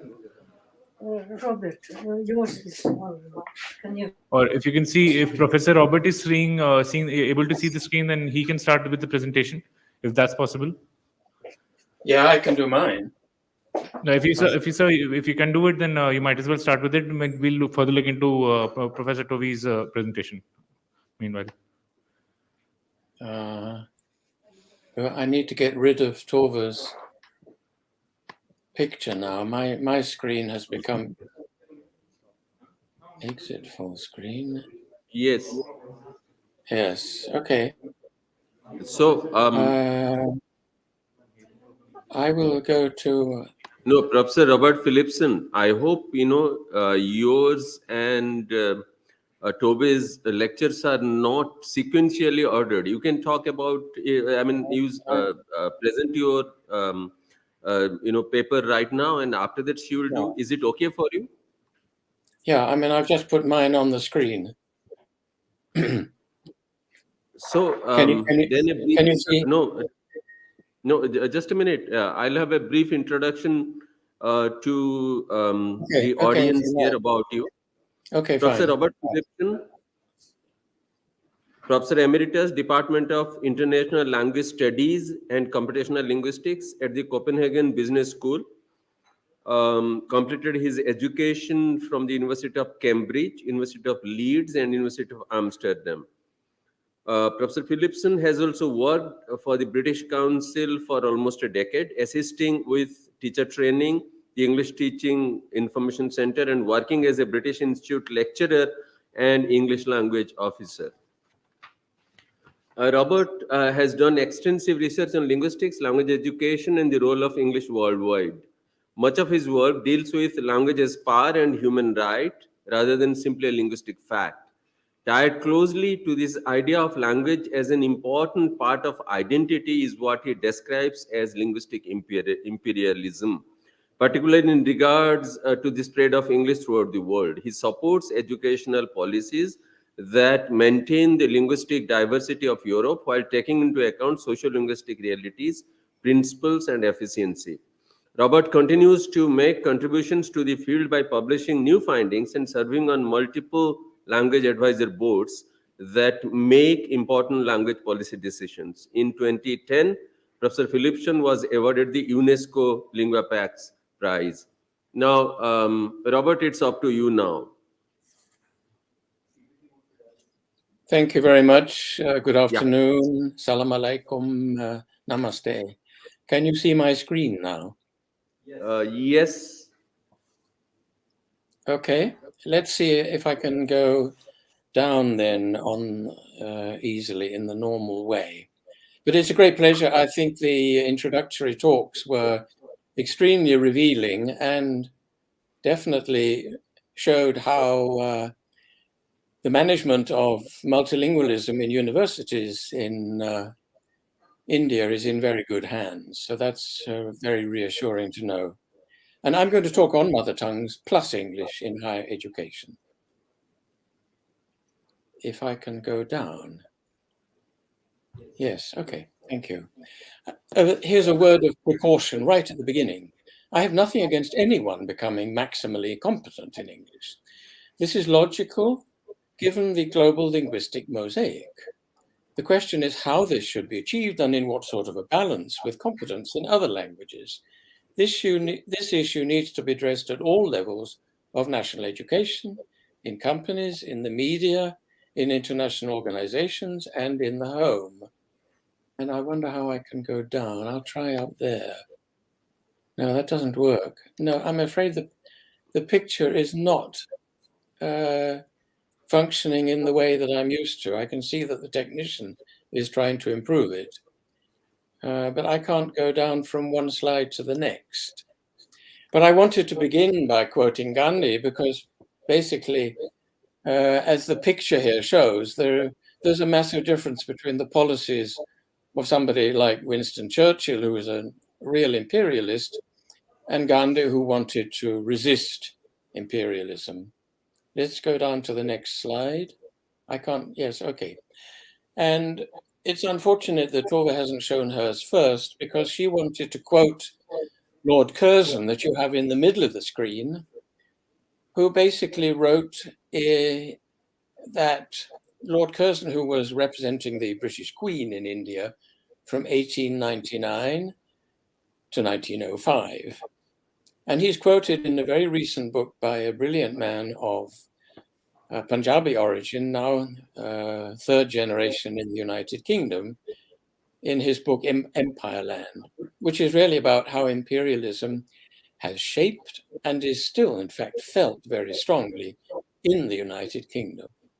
And in a sense, that means that Lord Macaulay's attitude, which you can see at the top of the screen, that what higher education in India should achieve was to produce a class of persons, Indians in blood and color, English in taste, in opinion, in morals, and in intellect. And of course, this is to some extent what has been achieved. And Lord Curzon wanted to perpetuate that. And then he came with this claim that there were no Indian natives in the government of India because among the 300 million people, the population of India at the time, in the subcontinent, there was not a single man capable of the job. By contrast, Gandhi was in favor of multilingual education, with English learned as an additional language for special purposes. If we go down,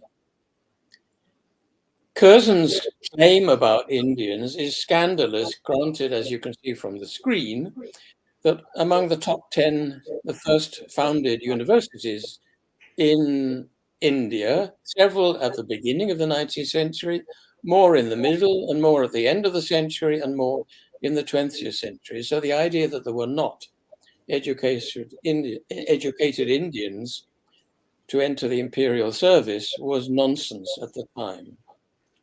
Thank you. If we could go on. Nehru was a very shrewd first prime minister who pointed out that language is a unifying factor of our society, and it's also a factor promoting disunity.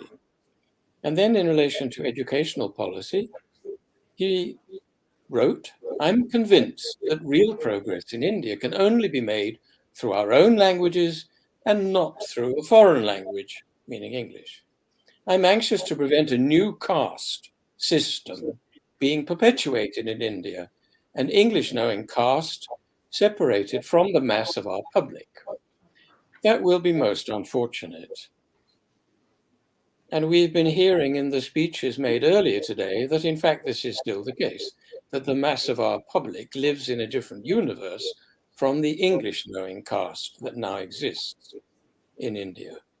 And then Nehru also wrote, "I cannot conceive of English being the principal medium of education in India in the future.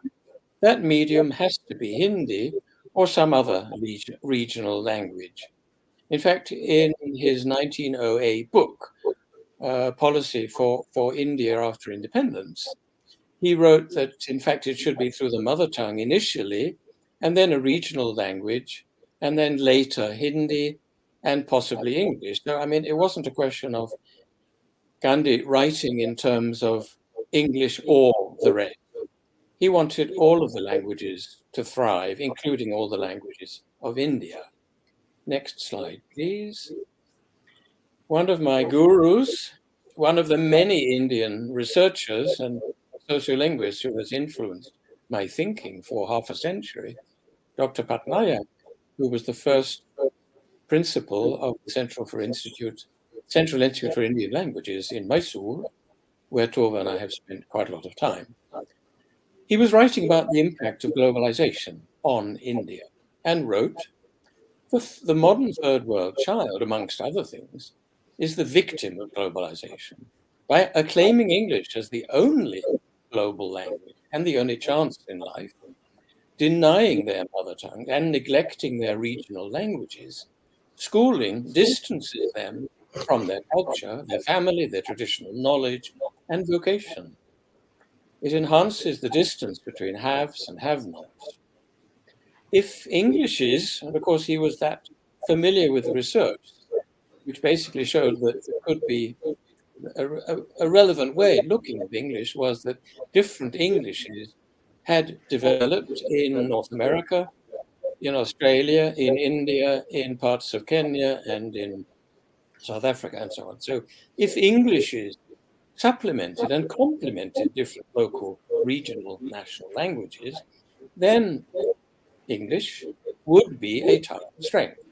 And as a substitute, it is debilitation. So if English in India is eliminating the use of Indian languages, this is debilitating.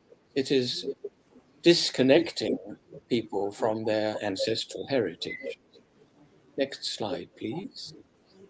Another of my gurus is the Kenyan novelist and also expert analysis of the impact of colonialism and on how we all need to decolonize the mind. It should be decolonizing the minds of British people like myself, which I have been trying to do for most of my life, and of course, decolonizing the mind of the colonized. And what Ngogi wrote was that there can be no democracy where a whole people have been denied the use of their languages, where they've been turned strangers in their own country. There can be no real economic growth and development. And he's really thinking of grassroots growth there. No real change where a whole people are denied access to the latest developments in science, technology, health, medicine, business, finance, and other skills of survival, because all these are stored in foreign languages. So he wanted all of India's or Africa's languages to be used for scientific purposes. But we then need to see why English has expanded in the way it has, not only during imperial or colonial times, but ever since. And this has to do with American influence, but much more so than British influence. And the Americans have suffered from a belief in the myth of American exceptionalism, that America, that the United States, was distinct. It was unique and it had the right to impose its culture worldwide. This is expressed in the doctrine there that many Americans believe in, the manifest destiny of American Anglo-Saxon culture to spread around the world, dating from the 1830 onwards.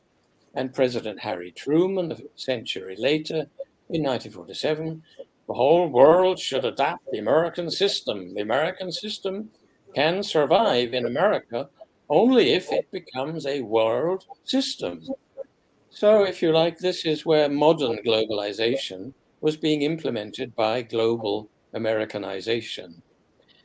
If we jump forward to Barack Obama, he put a lot of money into schemes worldwide for English for all. Could we move on? Thank you. And if you think of language pedagogy, which, if you like, is what I was brought up in when I was working for the British Council, the British saw themselves in the 1940s planning for what would happen after the end of the Second World War. Teaching the world English may appear not unlike an extension of the task which America faced in establishing English as a common national language among its own immigrant population. And if you look at the bottom of the screen, this quote from the British Council's annual report totally ignores the indigenous peoples in the United States. Now, as in so many other contexts, those have been completely forgotten. But this policy then if it was to do what English as a common national language had done in the United States, would mean English replacing all other languages.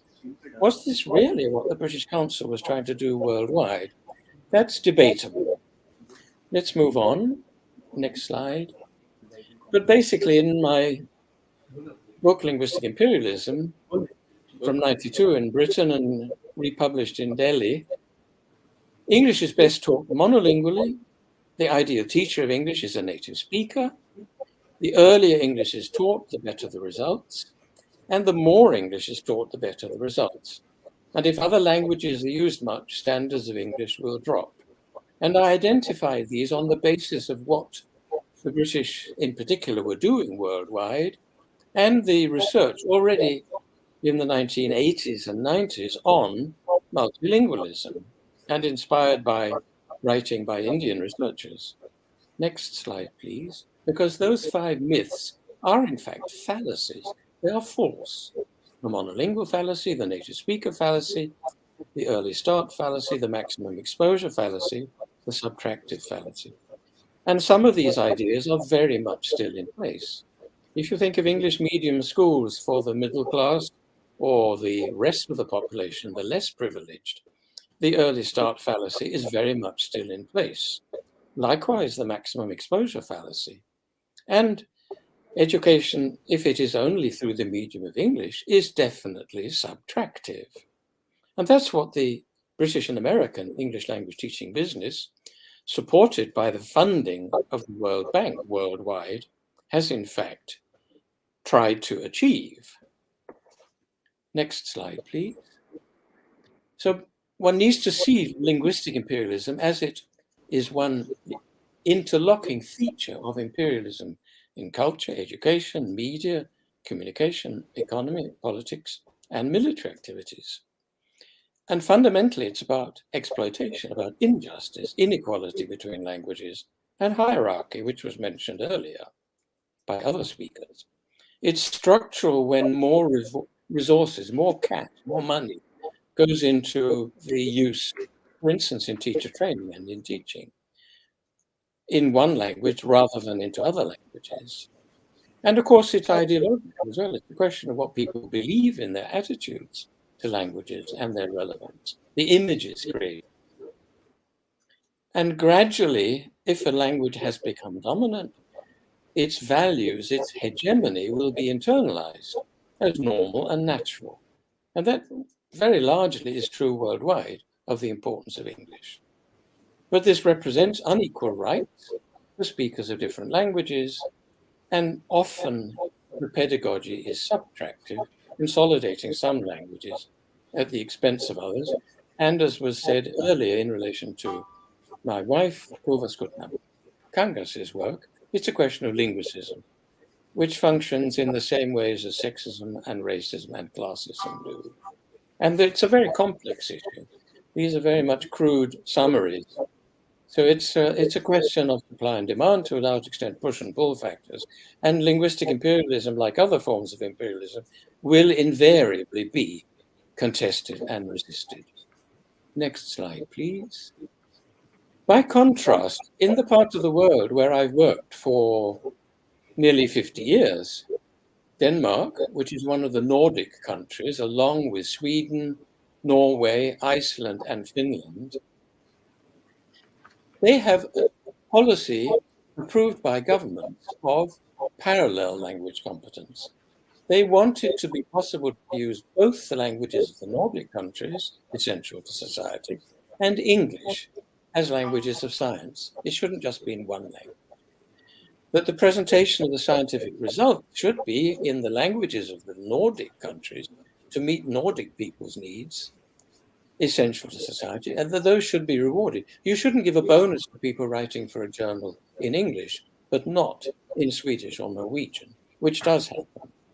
And it affects promotion in academia.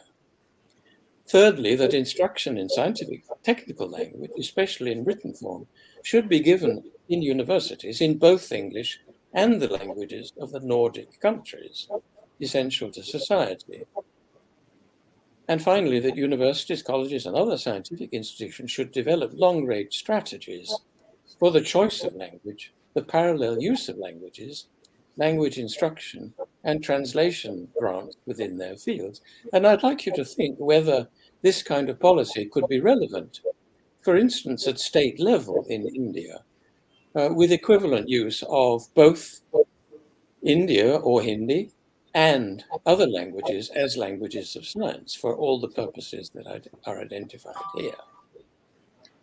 But if we go to the next slide, preconditions for bilingual education in the Nordic countries, if for those policies to succeed, you have to have good education through the medium of the national language, Danish, Finnish, Norwegian, Swedish, throughout schooling for all, and in the case of the people for whom those languages is the mother tongue, that means mother tongue education throughout schooling.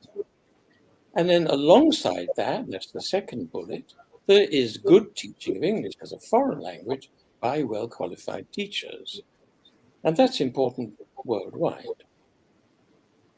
Thirdly, exposure outside school in our part of the world is to a great deal of English, from films from the United States and the United Kingdom and other media and so on. And of course, next, youth culture is predominantly in English, not exclusively. A lot of youth culture is also in local languages. And then finally, the national language should be used in higher education, and it still is, in Denmark, Norway, Finland, and so on. English is increasingly used, but it is used additively and not subtractively. Next slide, please.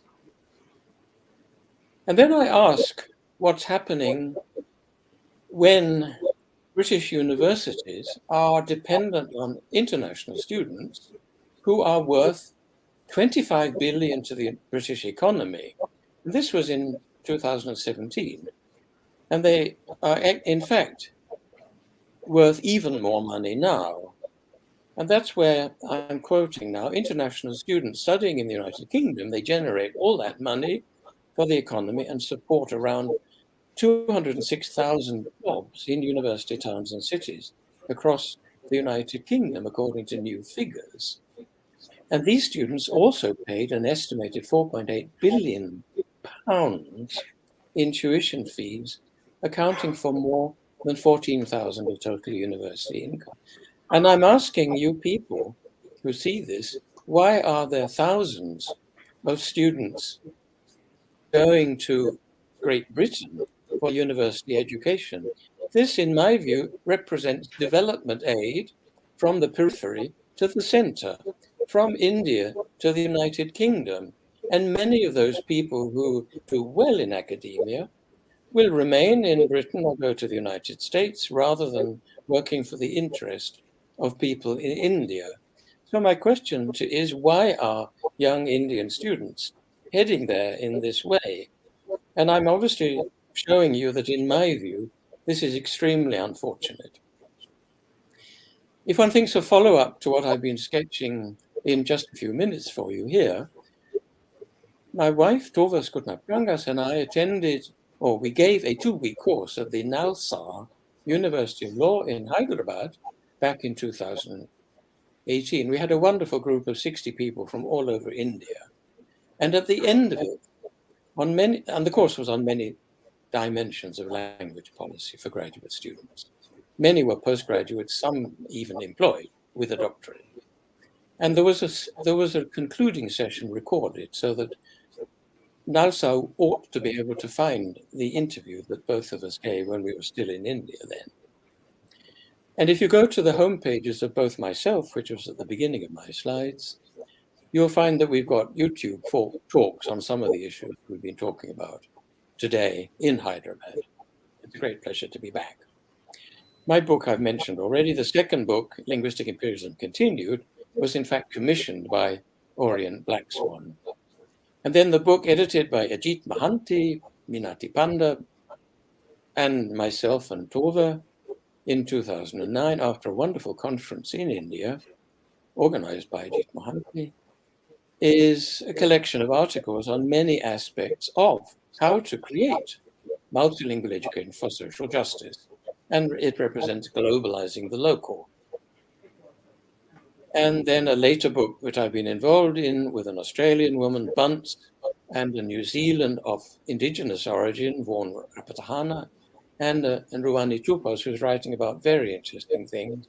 He's of Filipino origin, is also addressing the whole question of why English is still dominant, and just like in mythology from Greece, a hydra with tentacles spreading everywhere, which need to be confronted. And I was commissioned by the university, a new planned university in Morocco, to write a benchmark study of best practices of multilingualism in higher education. It basically tries to work out how there can be a balance created between two local languages, meaning Arabic and French, the former colonial language, and English, which is increasingly need, which of course totally neglects the indigenous languages, the Berber, Amazigh languages. But it does represent an attempt to structure trilingual higher education. I'd like to mention also one latest book, just hot from the press, which is a study of the autobiographies of many distinguished Indian researchers, also published by Orient Black Swan and edited by Rakesh, I can't remember. Sachdeva, yes, of course, Rajesh Sachdeva, and Agni and Ramakant Agnihotri.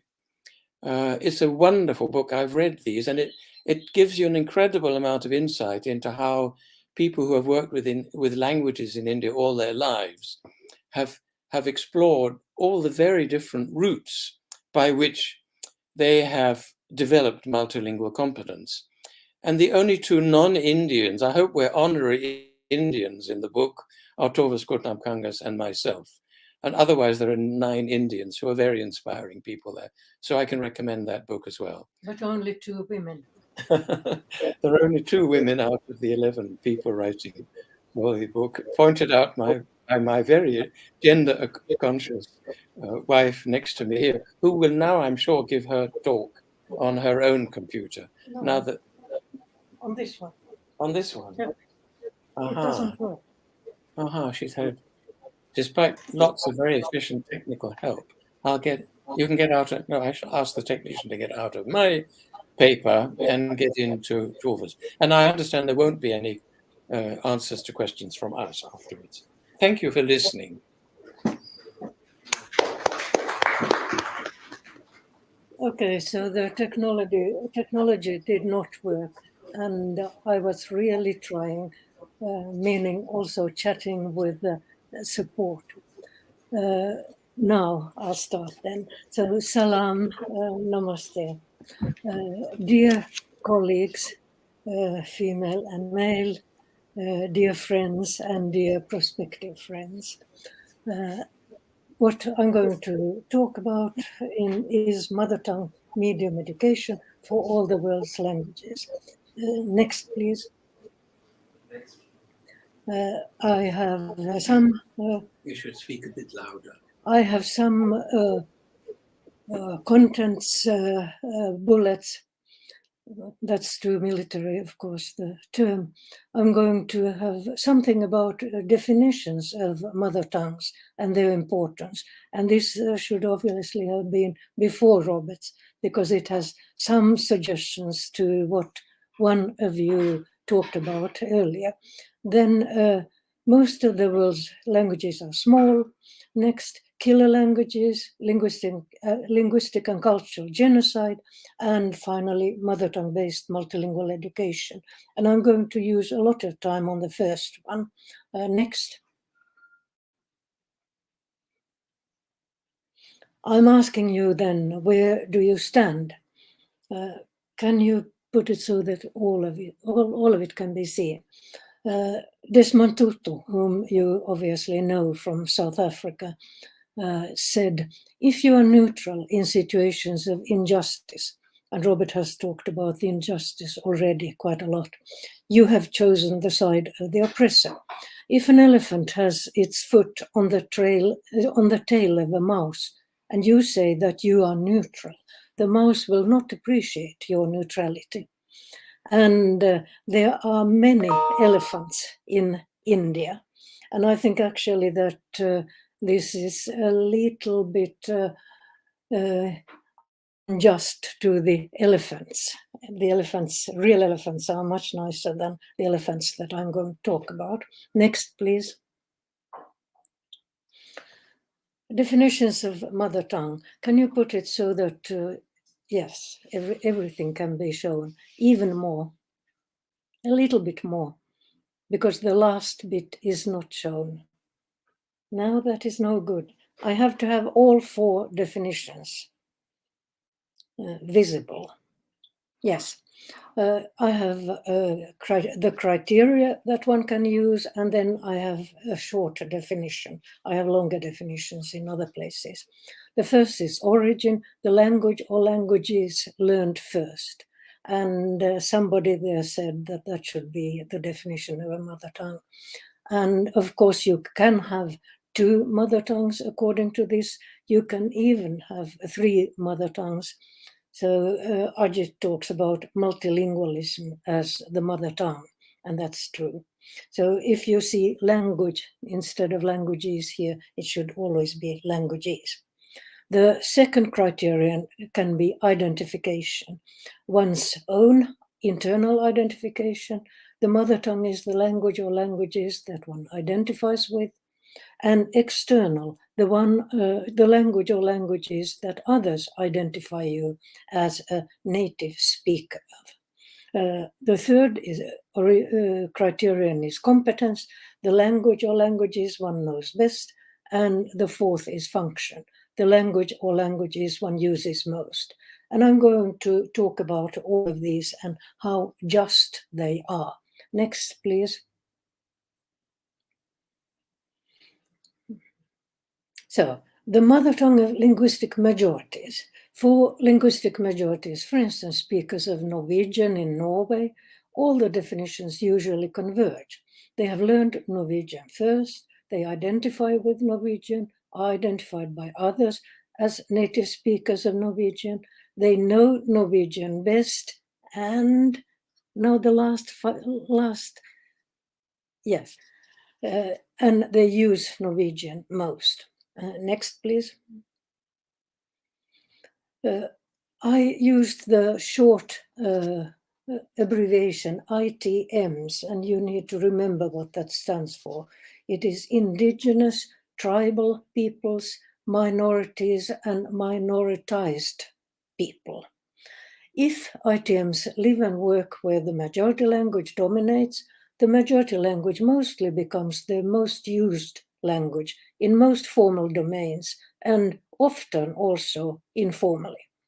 Therefore, I would like you always to put it so, no, don't go to the next slide yet, but I need to have even the last line there.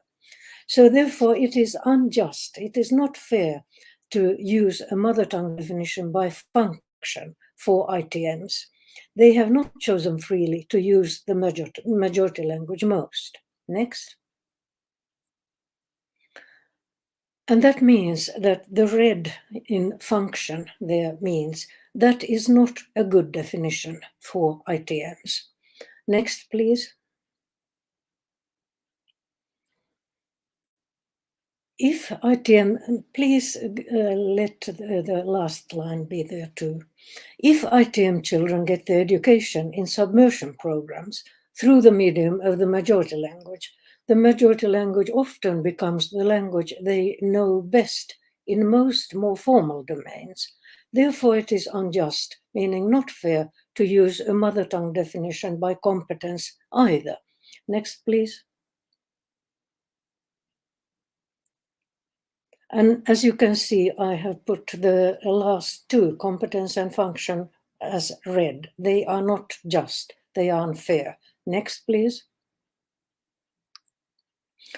Often a combination of mother tongue definitions by origin and by internal identification is a good mother tongue definition for ITMs, indigenous tribal people and minorities and minoritized people. So this blue here means this could be acceptable. So it is the language learned first and the language one identifies with. Next, please. But there are exceptions. One exception is the deaf. 90 to 95% of deaf children are born to hearing parents.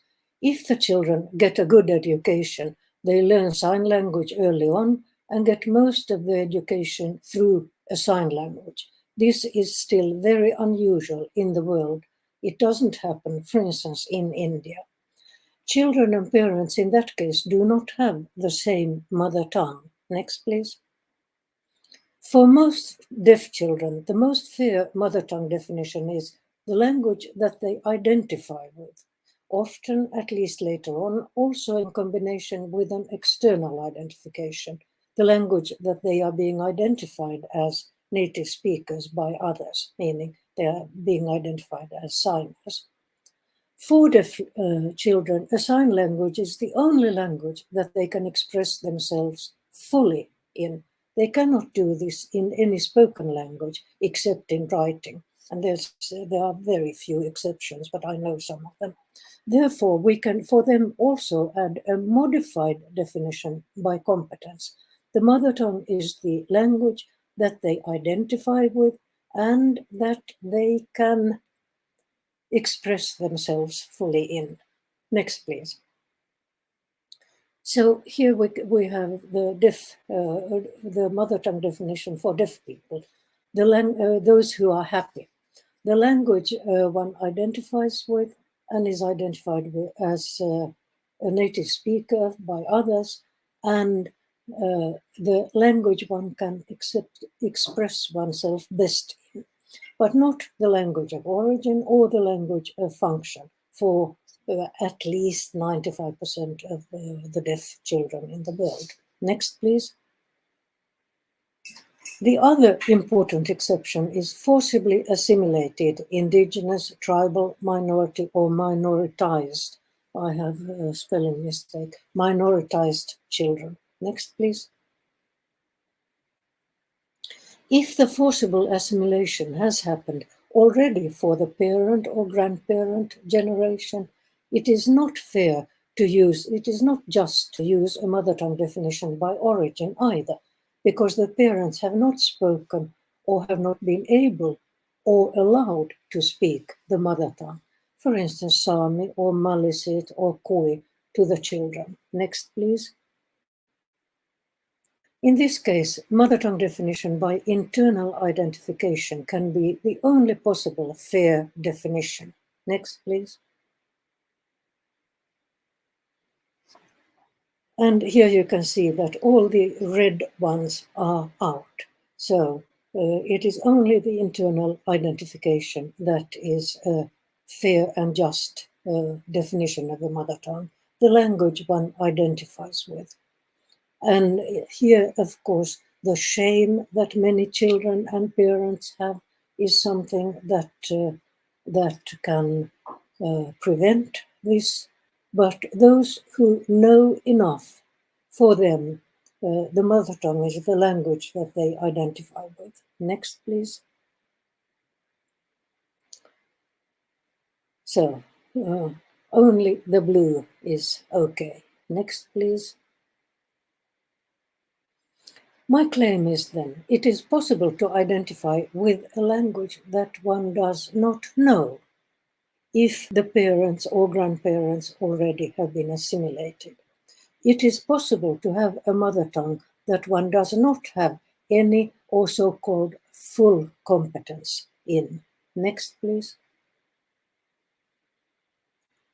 If this were to be accepted in international law, and it has not yet been tried in court, those few rights that exist to mother tongue medium education and to learning the mother tongues as a subject would also apply to indigenous children, tribal children, in various revitalization programs. Next, please. And conclusion for Genesis. When forcible assimilation has led to a language being seriously endangered, dying, moribund, in need of revival, or neglected, endangered, in need of revitalization. The strategy could, and in my opinion, should be to use a mother tongue definition by internal identification only, when one demands full linguistic rights for individuals and collectivities, regardless of whether the individuals are receptive or productive users or non-users. At the same time, claims for compensation for mother tongue loss should be raised in courts. And now you can just run through some of the examples. I'm not going to go through them, meaning compensation for education loss because of language. Next, please. Next, please. And next, please. And next, please. And next, please. You can look at these later. Now I'll move to next point. Most of the world's languages are very small. The median number of speakers of a language in the world is between 5,000 and 6,000. Oh, it says it's 12 hours. My grandson put that on my computer so that we then do all sorts of gymnastics every hour. 83 to 84% of the world's spoken languages are endemic. They exist in one country only, and India has masses of these languages. Next, please. Most of the languages to disappear would be our indigenous tribal languages. And if what has been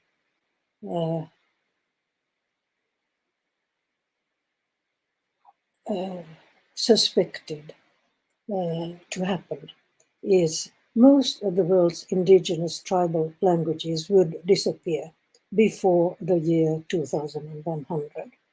And think of India there. Next, please. Over 5,000 of the world's a little bit over 7,000 spoken languages and 99% of the sign languages have fewer than 100,000 users. Over half of the world's oral languages are spoken by fewer than 10,000 speakers. And you can find all this in the latest ethnologue, the 23rd edition of the ethnologue. Next, please. Languages are today being killed faster than ever before in human history. Next, please. Is it language death or is it language murder? Is it linguistic genocide or do we have linguistic human rights? Next, please. Definition of killer languages. When big languages like English or Hindi or Urdu or Swedish in Sweden or Finnish in Finland are learned subtractively at the cost of the mother tongues rather than additively, in addition to mother tongues, they become killer languages. And we have fewer killer languages even in Europe than in India. But it is not, of course, languages that kill each other. The agency is with speakers, meaning power relations between speakers that reflect ideologies, structures, processes, and networks. Robert mentioned some of them. These are working and being performed in ways that produce and result in unequal relations between languages and their speakers. Next, please. We can imagine a continuum where we have linguistic genocide on one side and linguistic human rights on the other side.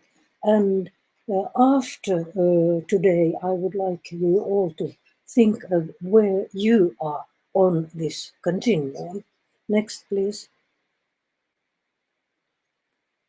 United Nations International Convention on the Prevention and Punishment of the Crime of Genocide has 5 definitions of genocide. Next, please. And they are in Article 2. And Article 2 says, in the present convention, genocide means any of the following acts committed with the intent to destroy, in whole or in part, a national, ethnical, racial, or religious group as such. And I would love to have time to talk about this intent, because intent can be structural. It is not necessarily something where the state or education system says, we want to do this. Here are the definitions of genocide. One, killing members of the group. And most people, when I or others say linguistic and cultural genocide, they become emotional and angry, and mostly they do not know how genocide is defined in the UN Genocide Convention, and mostly they think that only killing members of the group is genocide. But there are two definitions which fit exactly to what education is doing to a lot of indigenous and tribal children and minorities and minoritized people. Causing serious bodily or mental harm to members of the group. Then there are two others, I won't read them. And the last one is forcibly transferring children of the group to another group. Next, please. And these two are the ones that we have to think most of in education. Some of the others fit too, but these are the most important ones. Robert, stop. He's doing something in the next room. Next, please. Who are the agents of linguistic genocide? Education systems and mass media are the most important direct agents in linguistic and cultural genocide. Behind them are, of course, the world's economic, techno-military, and political systems. Next, please. Subtractive education, meaning education through the medium of a language that the child does not understand. 40% of the world's population, as was mentioned earlier, of the world's children. Subtractive education tries to assimilate ITM children to the dominant group. And since alternative, meaning mother tongue-based multilingual education, does not exist, the school is trying to forcibly transfer the children from their own group to the dominant group, and even thinking and telling the children that this is helping the children, which is, of course, a lie. Next, please. As Ajit Mohanty and many others have shown, subtractive education harms children. Mostly it prevents children from developing a positive multilingual identity and from developing their capabilities, and capabilities in the sense that Amartya Sen uses it and that Ajit has developed. Capability deprivation, meaning this education often leads to poverty. And please read Ajit's 2019 book. It is an absolutely marvelous, fantastic book, something of the best that has been done for the last 100 years. Next, please.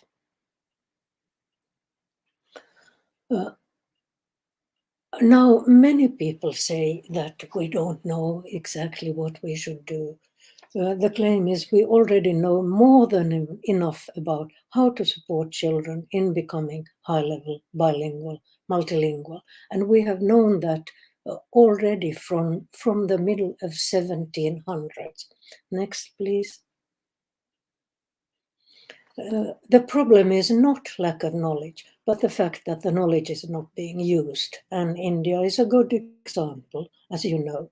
ITM education is today organized against scientific evidence in most countries of the world.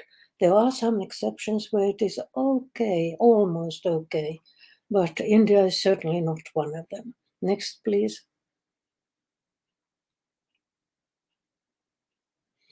And here, Robert already mentioned Curzon, who was very racist in other ways, and who was the Governor General. A government resolution was formulated in India in 1904, and it expressed serious dissatisfaction with the organization of education in India and blamed Macaulay for the neglect of Indian languages. And the extract that I have shows its present-day relevance and perhaps suggests that post-colonial education and most minority education has failed to learn from earlier experience. And in a paper that I gave at the UN year and a half ago, I have many more examples of all of this that we do know. Okay, next please. We do know how education should be organized. And the Curzon resolution says, this tendency, however, requires to be corrected in the interest of sound education. As a general rule, the child should not be allowed to learn English as a language, meaning as a subject, until he, and I would add she, has made some progress in the primary stages of instruction and has received a thorough grounding in his or her mother tongue. Next, please. The line of division between the use of the vernacular and of English as a medium of instruction should, broadly speaking, be drawn at a minimum age of 13. So compare this with Jim Cummins and Thomas and Collier and Ramirez and everything that Ajit and I and so on have written. Next, please. Thomas and Collier's study, 210,000 students, state the strongest predictor of L1, meaning second language student achievement, is the amount of formal mother tongue medium schooling. The more mother tongue medium grade level schooling, the higher the achievement in, for instance, English, the second language, and also the higher the achievement in school in general. Next, please. And both Ramirez and Thomas and Collier say the length of mother tongue medium education was in both these studies more important than any other factor in predicting the educational success of bilingual students. It was also much more important than socioeconomic status. And this is really important for indigenous and tribal children whose socioeconomic status often is very low. And this is very, very vital in relation to dominated, oppressed indigenous and minority students. Next, please. The worst results in these studies were with students in regular submersion programs, where the students' mother tongues were either not supported at all or where they only had some mother tongue as a subject instruction. And this is a subtractive learning situation. And it doesn't help to say, oh, we respect their mother tongues, and then to have a few pictures showing their parents and the village on the walls of the classroom. Respect for mother tongues does not help. It has to be mother tongue medium as instruction. Next, please.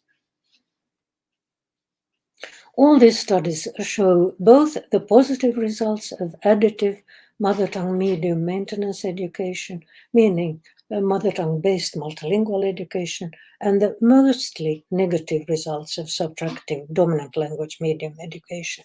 Some children, very few, but some children can make it even if they have subtractive dominant language medium education, but that is not because of the education they have had. It is despite the education they have had. Next, please. Then people say parents choose. Isn't it up to parents to choose what language to speak to their children and what language their school should be in? Isn't this correct? Yes. Next, please. Obviously, what is often claimed is obviously the parents see that it is better for their children to learn the big dominant language, even at the cost of the mother tongues. The small language have not been able to adapt to the modern world, and they are useless on the labor market. That is why they are being left behind. They have had their lifespan and they are giving space to more useful languages. Next, please. Wrong. Most ITM parents have no choice. They are being fooled to believe that their children will be better off if they have their education through the medium of a bigger dominant language or using English as the teaching language. Next, please. ITM parents have not chosen themselves. For them to have a choice, 3 conditions must exist. 1. Parents need to know that all languages are fit for education and that either or is a false ideology. Children can learn both their own language and one or several dominant languages well if education is organized to make this possible. Can I see the last line there? Most parents do not know this. Second condition, parents need to have solid research-based knowledge about the long-term consequences of their choices, and most ITM parents do not have this. Ajit has really tried to give many parents some of this knowledge, for instance, by having a leaflet that we developed together to be translated into many tribal languages in India. And then the third condition is alternatives need to exist. Mother tongue-based multilingual education does not exist today for most ITMs. They have to accept dominant language medium education. Next, please. So, what are you going to do? Are you going to be neutral when linguistic and cultural genocide continues in Indian schools? When thousands of ITM languages in the world are endangered? And then I think I have the last one. Yes, many recipes for saving the planet are encoded in the small ITM languages and the cosmovisions of their speakers. I think this is the last one. Is there anything more? Yeah. I have the United Nations Declaration on the Right of Indigenous Peoples, Articles 13 and 14, which are fairly good, but there's something to really criticize in them too. You can have a look at that. And I have criticized this in several books. Is that the last one then? No, I have some useful reading. Ole Henrik Magga, who was the first president of the United Nations Permanent Forum on Indigenous Issues, and Ido Nicolaisen, Mililani Trask, who didn't do much for this, and Robert Dar, an extremely good human rights lawyer, and we wrote a report for the Permanent Forum, an expert paper, Indigenous Children's Education and Indigenous Languages. Next, please. Teresa McCarthy and I have an article, Key Concepts in Bilingual Education, Ideological, Historical, Epistemological, and Empirical Foundations. And many of the definitions that I have used are partially in that, edited by Jim Cummins and Nancy Hornberger. Next, please. Rob Dunbar and I wrote a report for the Journal of Indigenous Peoples' Rights, which was published by the Resource Centre for the Rights of Indigenous Peoples, Indigenous Children's Education as Linguistic Genocide and a Crime Against Humanity, a Global View. It can be downloaded free of charge. Next, please. And we three wrote, because the president of Nunavut asked us to, we wrote a report. Is Nunavut, you know that Nunavut is the part of Canada where the Inuits live, and it's a fifth of the Canadian territory. Is Nunavut education criminally inadequate? An analysis of current policies for Inuktitut and English in education international and national law, linguistic and cultural genocide, and crimes against humanity can also be downloaded. And this is then the last. Robert and I will send to the publisher 8th of February the first ever handbook of linguistic human rights. And that's why both of us are and working and more or less night and day, because we just have 1 week left and we have been working with this handbook for 2 years. And this must be the last slide, right? So thank you very much for listening. And there's my home page also. It hasn't been updated for 1.5 years due to my very serious illness. I'm still seriously ill, but better than I have been for the 1.5 years. And the computer crashes and several eye operations of my IT guru, Stefano Keller. We hope to get going soon, maybe in April 2022. So then there will be many more things to download free of charge. And seeing what I see, I would also like to add that the definitions of the mother tongue as the language that you think in or the language that you dream in, they make sense, but they are popular definitions, not scientific definitions. So thank you very, very much. And thanks to the organizer letting all of us be here. He has done an incredible job. Thank you. Thank you very much for your, important presentation. So first we'll listen to Professor Ajit Mohanty, then, we'll take questions, comments, etc. That will be much better, I believe, because all the 3 lectures are, in essence, strung with the same kind of thread. So it will be much better if all the 3 presentations are made, and then we request others to ask questions or make comments. So before Professor Ajit Kumar Mohanty makes his presentation, Professor Ajit Mohanty completed his PhD. I should introduce himself very briefly, as I have done for the earlier 2 speakers. Professor Ajit Mohanty completed his PhD from the University of Alberta, Canada. He worked as Professor of Psychology in Zakir Hussain Center for Educational Research, Jawaharlal Nehru University, India, and as a National Fellow at the Indian Council of Social Science Research, India, post-retirement. His areas of interest include psycholinguistics, multilingualism, multilingual education of indigenous minorities. Professor Mohanty has about 180 publications to his credit, including 8 books. He is on the editorial boards of several international journals. He is the founder, director of, and currently the chief advisor of the National Multilingual Education Resource Consortium at JNU. He was an international consultant to governments of Finland and Nepal for developing multilingual education policy and strategy for Nepal.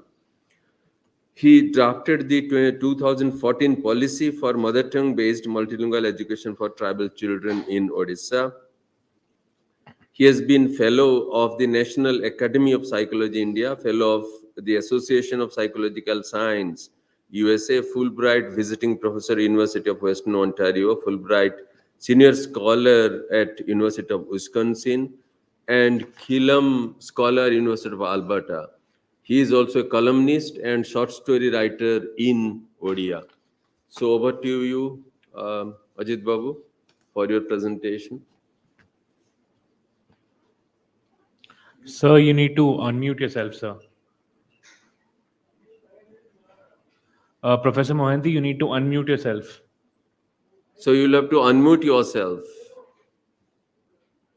No, of course, whether you have unmuted or not, Sir, I cannot could you see. disconnect your headphones? Probably that's probably why your mic is not working. Machines are not very much dependable nowadays.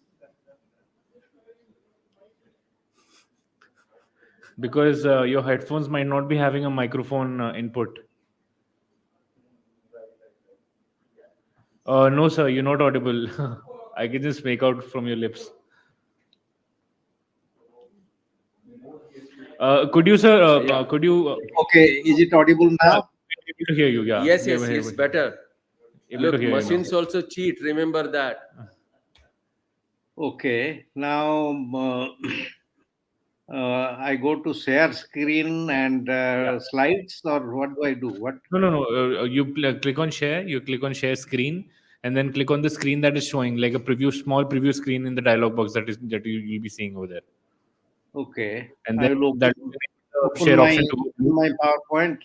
Yeah, is it visible now? No, not yet. Not yet, sir. Okay, You need to press share, sir. You go to share, then share screen, and then click on the small preview screen that you're seeing under entire screen option. And then that will enable the option, the share option to go blue, and then press share, sir. Yeah. Ayatha? Sir, we have your PPT with us at hand. So if you want, we can Okay, I share it. think that's what you can do. You know, I think, let me go back. I can't even go back to my presentation.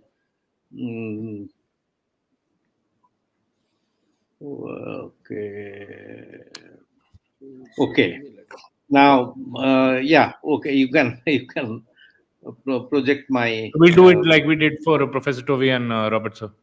Yeah, okay. I think No worries. that's better.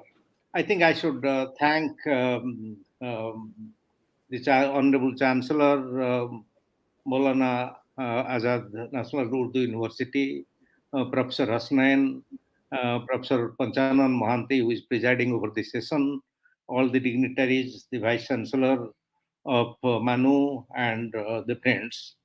I thank all of you for this opportunity, and greetings of the International Mother Language Day. I will now share my work and thought on mother tongue and multilingual education in India. If you can go to the next slide. Yeah. Indian multilingualism obviously is characterized by a large number of languages.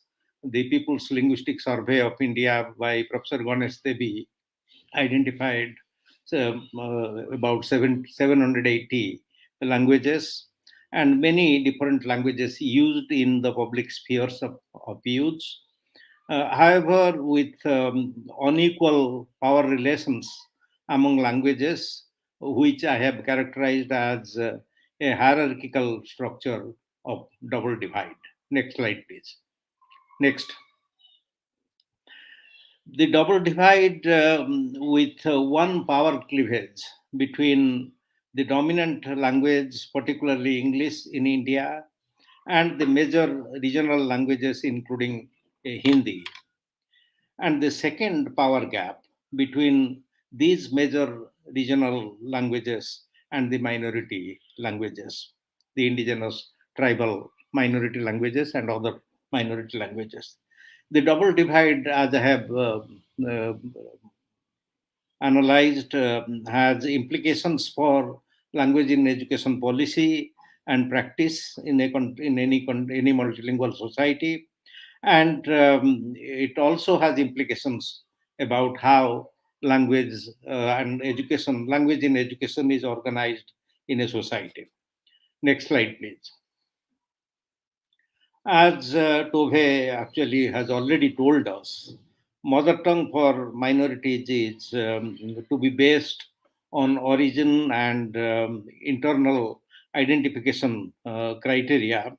For me, actually, mother tongue is more a community's self-ascription, or rather the identification by a community of its own mother tongue. Next slide, please. The double divide that I spoke of is actually actualized through a vicious cycle of disadvantage, linguistic disadvantage. The minority languages are deprived and neglected, left out of major socioeconomic domains, more importantly, out of education. As a result of this prolonged deprivation of languages become weak, and unfortunately, this weakness is used by our policymakers to justify further neglect. So minority languages in the process are stigmatized, dialectized, and it leads to domain shrinkage as well as marginalization of languages, and perhaps in few more years to language death, or what we would say language murder. Next slide. Okay, the language barrier that we are talking about, the barrier between child's mother tongue or the home and family language, and the educational language of education. So that barrier is actually responsible for educational failure of minority linguistic children who carry the burden of non-comprehension. I will show you next slide. This child's eyes actually show the burden of non-comprehension in a classroom. This child is sitting in the classroom but not participating. Next slide, please. The same with all these children. You know, these children subjected to education in a different language, which is not their language of comprehension, their mother tongue. They are completely off the school classroom proceeding. Next slide, please. Next slide. Yeah. You see a child sleeping in the class. I think he has a better use of the classroom time. And I'm sure if I impose a lecture in a language that you do not understand, you will all of you also would be sleeping in few minutes. Next slide, please. Like many studies all over the world, the Indian research and some of the researches conducted by myself, my colleagues, and students overwhelmingly show better academic performance when children are taught in their mother tongue. Next slide, please.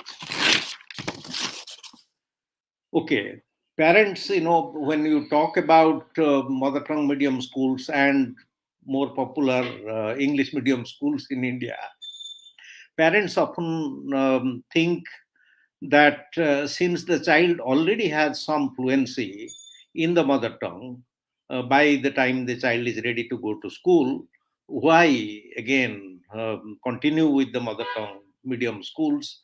Why not put the child in an English medium school, because he would learn a new language? Now, it needs to be pointed out that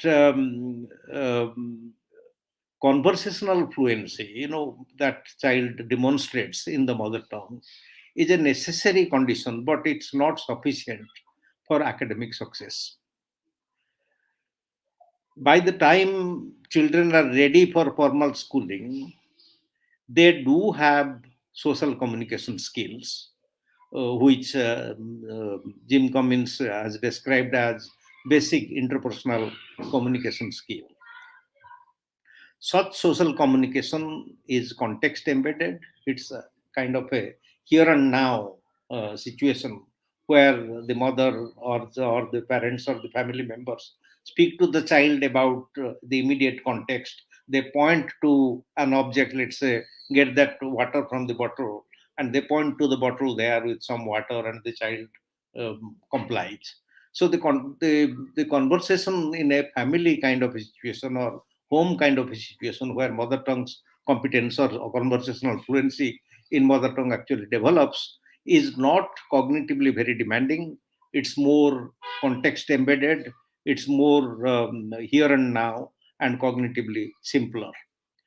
So we should also note that when the blue part on the first column on the slide, that when children are subjected to education in a second language like English, for example, they need at least 2 years to develop the same level of conversational or communicative fluency in the second language, something that the child already has developed in the first language or in the mother tongue. On the other hand, if you look at the second column, the based on child's early mother tongue or her social communication skill, cognitive academic language proficiency has to be developed or needs to be developed through formal literacy and oracy in the academic context, so that children can deal with abstract, unfamiliar scientific concepts and develop language proficiency for regulation of their own thinking. So what is more important is that one of the primary things that the classroom and the literacy instruction teaches the child or trains the child or makes the child more proficient to use language to control her own thinking processes, to regulate her own thinking process, to engage in problem solving and creative activities, and to plan as to how to go about a task, cognitive or academic task. Therefore, what is needed is that the child should be able to think about their own, her own thinking, to be able to regulate her own thinking, and also think about language. Now, thinking about language and thinking through language are slightly different, not slightly, quite different. When a child is engaging in conversational, social conversation in the home or immediate neighborhood context, the child's thinking is, he or she is using language to express herself, to communicate. Whereas in the classroom situation, in an educational context, the child's language use is not just using language for communication, for reading, writing, but also using language to think about language. No child, no mother, for example, would ask the child to make a sentence with cloud, word cloud. Whereas a classroom activity would require the child to look at a particular word and frame a sentence along on that, using that particular word. Therefore, part of the school experience is allowing the child or developing the child's competence in regulating her own thinking, and also in thinking about language as an object of thought, and also to think about one's own thinking process, something that has been called the metacognitive processes. Next slide, please. Next slide, yeah. When mother tongue is actually strongly supported as a medium of instruction in the school, it is possible for the child to transfer the developed cognitive academic language proficiency in the mother tongue to a second or a third language, as has been already sort of referred to or discussed briefly by Tove Skutnapagas. In his recent book, Rethinking the Education of Multilingual Learners, 2021, Jim Cummins actually speaks of a fusion of language. Earlier, he talked about cognitive language proficiency, cognitive academic language proficiency. Now he is talking about cognitive academic language proficiency, given the common underlying proficiency across languages. He is talking about a fusion of language proficiency, cognitive functions, and literacy engagement that enable education and multilingual proficiency. Next slide, please. Next slide, yeah. So with development of mother tongue to the level of cognitive academic language proficiency, when the mother tongue is strongly supported as a medium of instruction, transfer of cognitive academic language proficiency from mother tongue to L2 and other languages is both possible and effective. Next slide. So, since Tove has already talked about the basic tenets of multilingual education as a system of quality education for children, I will not go into that. In India, the kind of framework that we have broadly used in different early experiments with multilingual education, particularly for the indigenous tribal minority communities, is to provide or facilitate effective instruction in mother tongue as the medium of instruction for at least 6 to 8 years. In most cases, it is 5 years in India.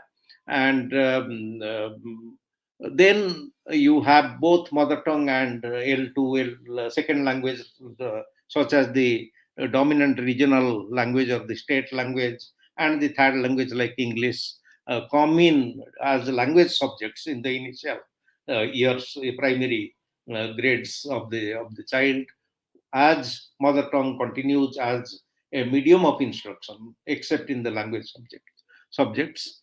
And then both mother tongue subsequently, both mother tongue and L2 or the second language are used as parallel or co-occurring media of instruction.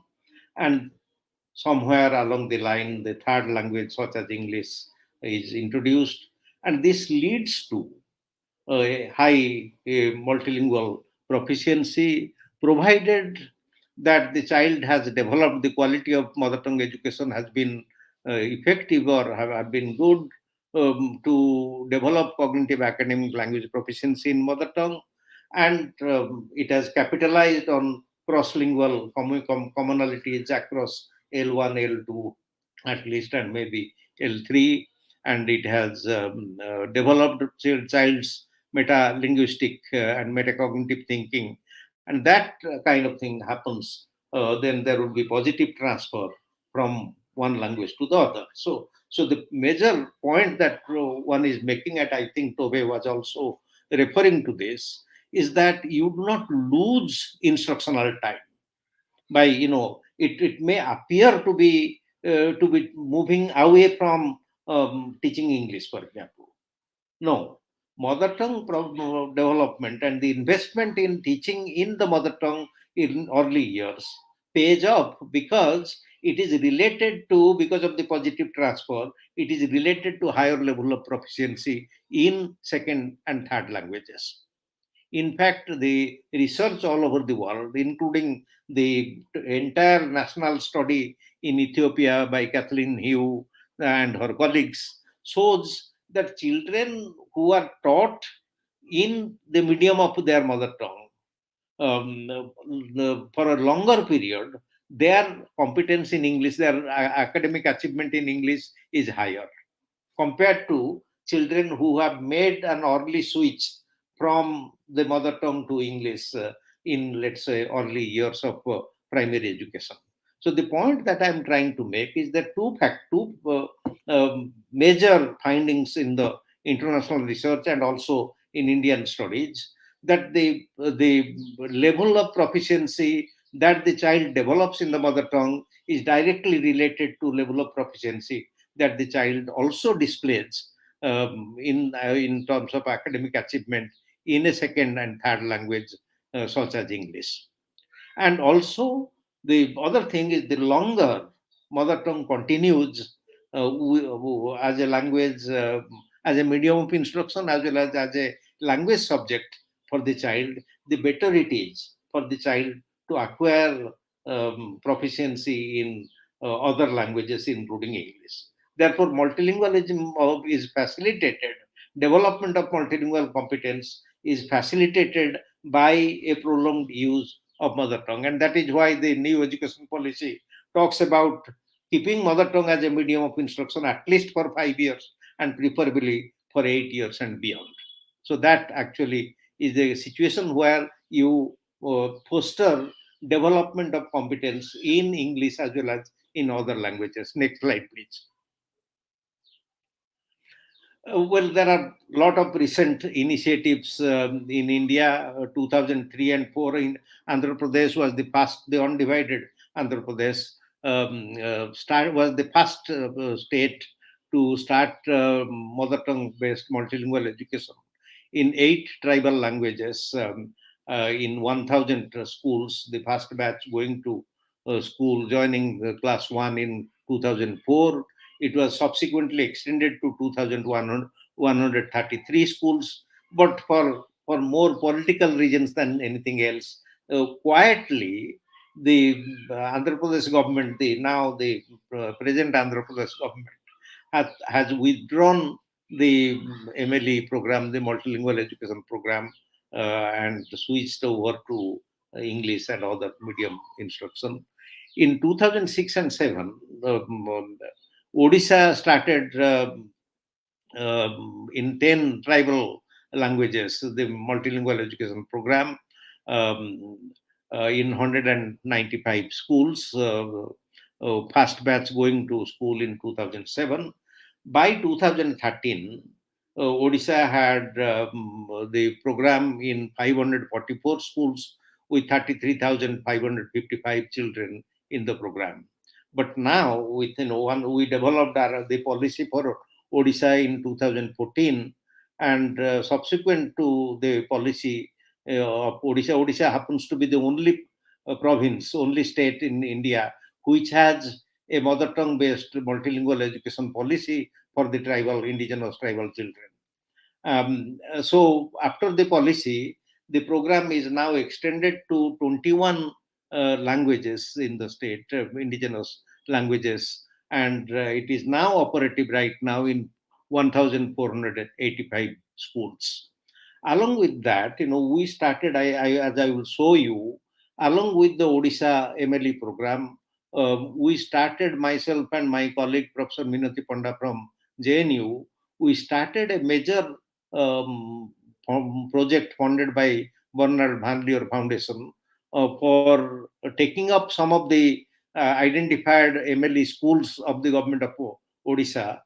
So we took 2 languages out of 8 languages. We took 2 languages initially, Saura and Kui, and operated the program in 8 schools for 6 years.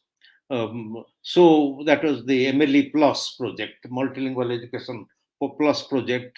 And then we also started around in 2009 the National Multilingual Education Resource Consortium with UNICEF funding, which sought to coordinate the mother tongue based multilingual education programs in different states, particularly for the tribal children.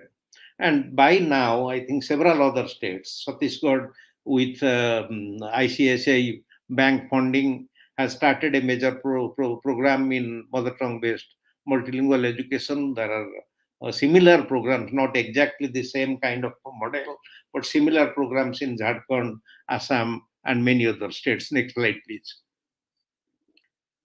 Okay, in Odisha, as I was telling you, we started our MLE Plus intervention along with the Odisha main project of 10 languages in 195 schools. We took in the MLE Plus program, which was a special kind of intervention, we took 2 languages, Saura and Kui, and 8 schools from the multilingual education programs of the government of Odisha. We didn't want to create another separate structure. We wanted the program to be part of the Odisha government MLE program to be able to demonstrate how effective can the mother tongue based education be. Next slide, please. Now, the program in Odisha, general multilingual education program run by the Odisha Primary Education Authority, it emphasized curriculum and material development in tribal languages with a lot of cultural content, tribal mother tongue as a language of instruction. Second language, Odia, was the school subject from grade 2. And the second language was partial medium of instruction from grade 3 onwards, 100% from, this was the earlier program, it changed after the policy that we developed. It was the first part of the program. And then teaching of tribal communities, multilingual, teachers from tribal communities, multilingual with tribal mother tongues, and Odia and communicative Hindi and some knowledge of English were employed in the program. And what is more important is that the tribal indigenous knowledge holders and teachers together developed the text material for these programs. English, of course, was taught in grade 3, from grade 3 onwards, as is done in Odisha for the general student population. Next slide. So our MLE plus intervention, I don't think I will go into the details of the program. We used a specific theoretical framework called cultural psychology framework, which was primarily looking at the cultural practices and strengthening education of children on the basis of their familiar cultural experiences and so on.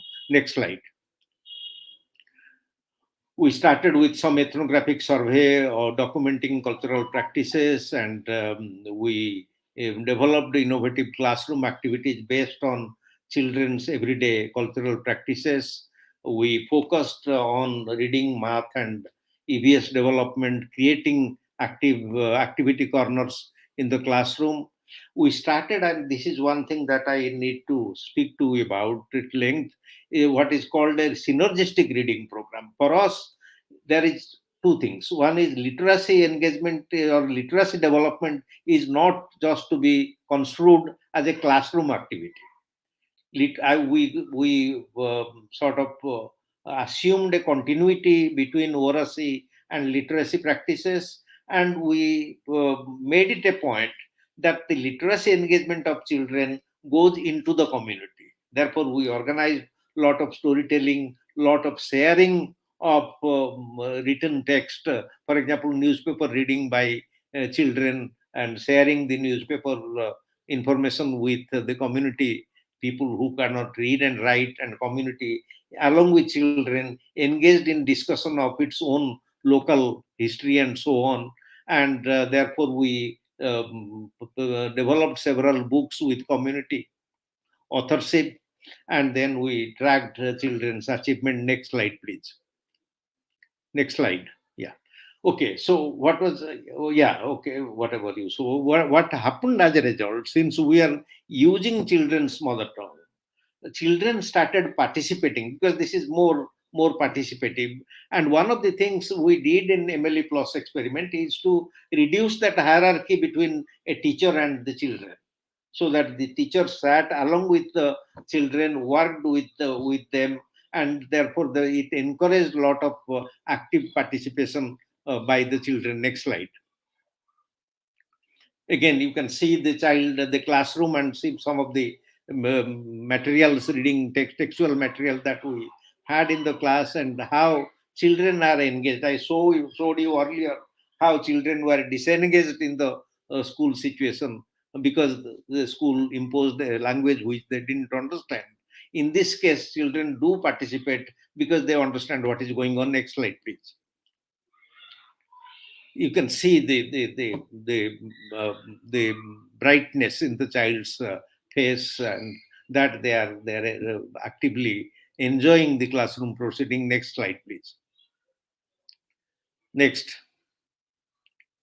Okay, these are some of the corners that we science, math, EVS corners, and the classroom activity. Next slide, please. Okay, well, in order to encourage the community participation in the classroom and activities, particularly literacy related activity, we organized the community, started by showing the films for the community. There was no electricity, we had to have a generator, and I remember one of the earlier films that we showed the community, the villagers and children, is Tare Jamin Pe. So you can see that this was attracting the community towards what was going on in the MLE Plus program and the schools. Next slide. Okay, this is one of the community activities. Children going into the community to work with adults and engage in specific activities that was pre-planned for them. Next slide, please.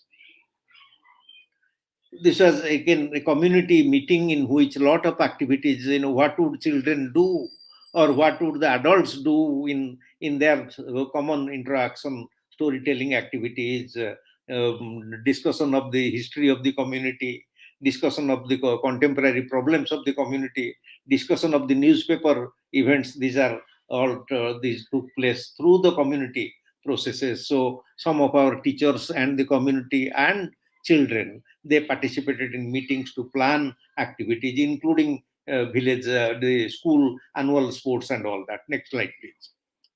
Yeah. Okay. The women actually planned the annual sports, and they decided that it will not just be children participating; they will also participate. And in some of the events, the family members, children together competed with other families and children and so on. So they planned the entire activity. We only facilitated, but the real planners were the women who are running their own race as part of the school sports activity. Next slide, please. Okay, this is the kind of synergistic reading or literacy engagement in the Saura community that I was talking about. They would be discussing things about, it's a lot of oral activity actually, if you look at it. But for us, that oral activity was integrally related to development of literacy. Next slide. Okay, children are actually reading newspapers so that they will go and communicate, tell the grandparents and parents who cannot read the newspaper, what is there in the newspaper, what are the major events or that kind of thing. Either they read the newspaper or tell what they have learned or read from the newspaper, which is interesting. Next slide, please. Okay, here is another community participation where the entire thing, including prize giving and all that for different activities, are done by the community members themselves. Next slide, please. Okay, here is a tribal grandmother who is telling stories to others. So we provide a microphone and so that everybody can hear, and she is telling a story. Next slide. We organized folk tale festivals, and here is a woman who is a tribal woman who is telling about the folk tales that she heard from her grandparents and others. Next slide. I told you that we prepared, on the basis of communities discussion, we prepared storybooks, we prepared books on my village, my story, the history of the local community and all that. Number of books are published. These are 3 of the books in Saura and other languages. Yeah, next slide. Yeah, go to the next slide. Here is one story book which was authored by some of these community members who told the stories. Some of them cannot read and write. So we recorded the story, got it edited, read it to them again for their approval. And once it is approved, we printed a photograph of the author along with the name and all that.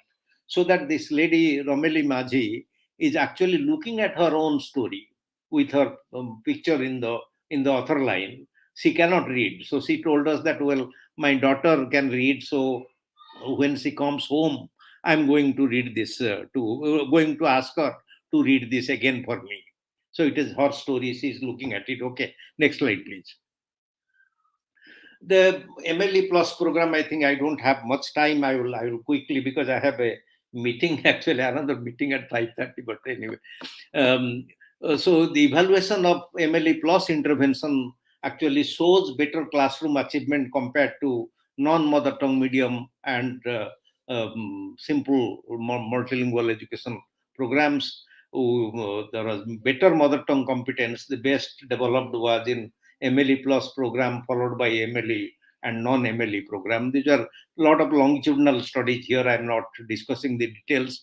There is positive teacher and community perception, better classroom participation and attendance, parental participation in children's school activities was much higher, and there was a lesser push-out rate. The classroom absenteeism actually fell down quite a bit. And this is not just our own evaluation. There are a lot of external agencies, UNICEF and all that, which evaluated the NCRT evaluation, national level evaluation of the MLE program in Odisha was also very positive. The report was published in 2011. So a lot of positive report on multilingual education program and the benefits of the program. Next slide, please. Here is a child, who was attacked by a hyena coming to school. 4 kilometer walk from her village to the MLE plus school. But I was surprised. I never expected this child to be able to come back. But I was surprised when our community MLE worker told me one day, I was in JNU, he said, Ponchu is back. So if the Ponchu was still recovering from the injury, he had to be hospitalized and badly injured. But before even fully recovering, he came back to school because he thought, despite the fact that he was traveling the same road and all that, but he liked the school, being in the school, and Ponchu came back, and we published Ponchu's story in one of the newsletters we still publish in NMRC. The Sora, the first volume, the second issue actually carried Ponchu's story. I have given a video link to the MLE Plus experiment that we conducted. It's a YouTube link. Any of you who would be interested can look at the nature of the MLE Plus program and how we went about it in the video link. Next slide. I think that's probably the end of it. Well, there are some observations. I think I will not go through that. Next slide, please. Yeah, okay. Thank you. I just want to reiterate that one may say that language is not everything in education. There is much more to education than just language. But without language, everything is nothing in education. Thank you very much.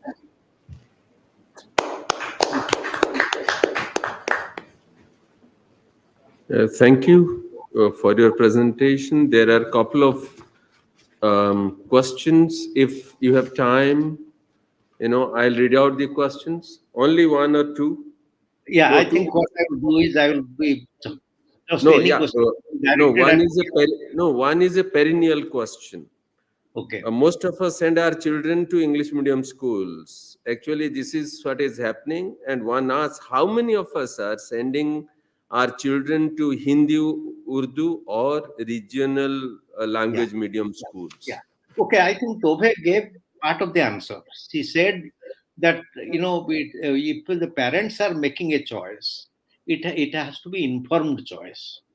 Unfortunately, our parents have not given enough information. Very often, mother tongue education is projected as an alternative to English medium instruction. It's not that. If the parents understand that their child, and this is what Robert Phillipson as well as Tove Skutnam Kangas, both of them pointed out, that mother tongue education does not take the child away from learning English. In fact, if the parents knew and understood that by beginning the education in mother tongue, child would be stronger in terms of her multilingual competence and in terms of English proficiency, parents will probably be more convinced, and this needs to be demonstrated much more robustly, except other than the stray experimental programs with indigenous children. We need to develop. There are schools in Delhi, for example, Sardar Patel School, and there are others who are more or less doing the same thing, trying to develop the children's Hindi competence, bringing in English as a school subject, and subsequently having children in the secondary grades, senior secondary grades, learn in English and so on. So it's not that we don't have the model, but except that we lack the information for the parents, that I think we need to educate the parents. And then if parents choose, okay, fine, but I would rather have parents get that information. Anyway. There's one more question. Why is it that one doesn't find new initiatives of MLE program after 2009? Why is it that one doesn't find new initiatives in MLE program after 2009? Our politicians and policymakers are more for popularity and vote than for what is good for a child. So many of the states in the meantime have changed to English medium schools. Andhra Pradesh has started English medium schools. Odisha, despite its own policy of mother tongue based education for tribal children, has several programs which are encouraging English medium schools. And so policy and practice do not go together. Policy is more influenced by the popularity of English and so on. But I think that is true. But at the same time, wherever there is a policy, like in Odisha, it's not true that nothing has happened after 2009.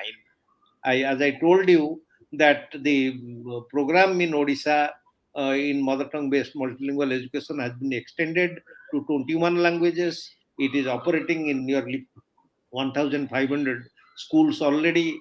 So the government have not abandoned the program. They probably are not perhaps as keen in implementing the program seriously, but the program is still there. So thank you very much, Ajit Babu. I will And you said that must apologize and leave little early because I have another commitment. no, the time was also 5:30 in the program. It was, the time that was fixed was 5:30. Yeah. So it's 5:30 now. So Yeah. thank you very much for being Okay, a part of thank this you very program. much. Thank you. And, it's nice to have heard you after a long time. So there must be a formal vote of thanks. So I would now, invite you to offer formal vote of thanks. Please do that. Okay, thank you. Yeah.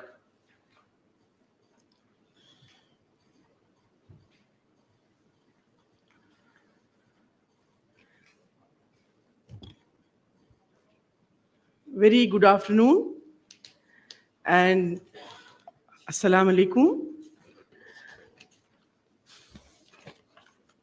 It has been a very wonderful day today.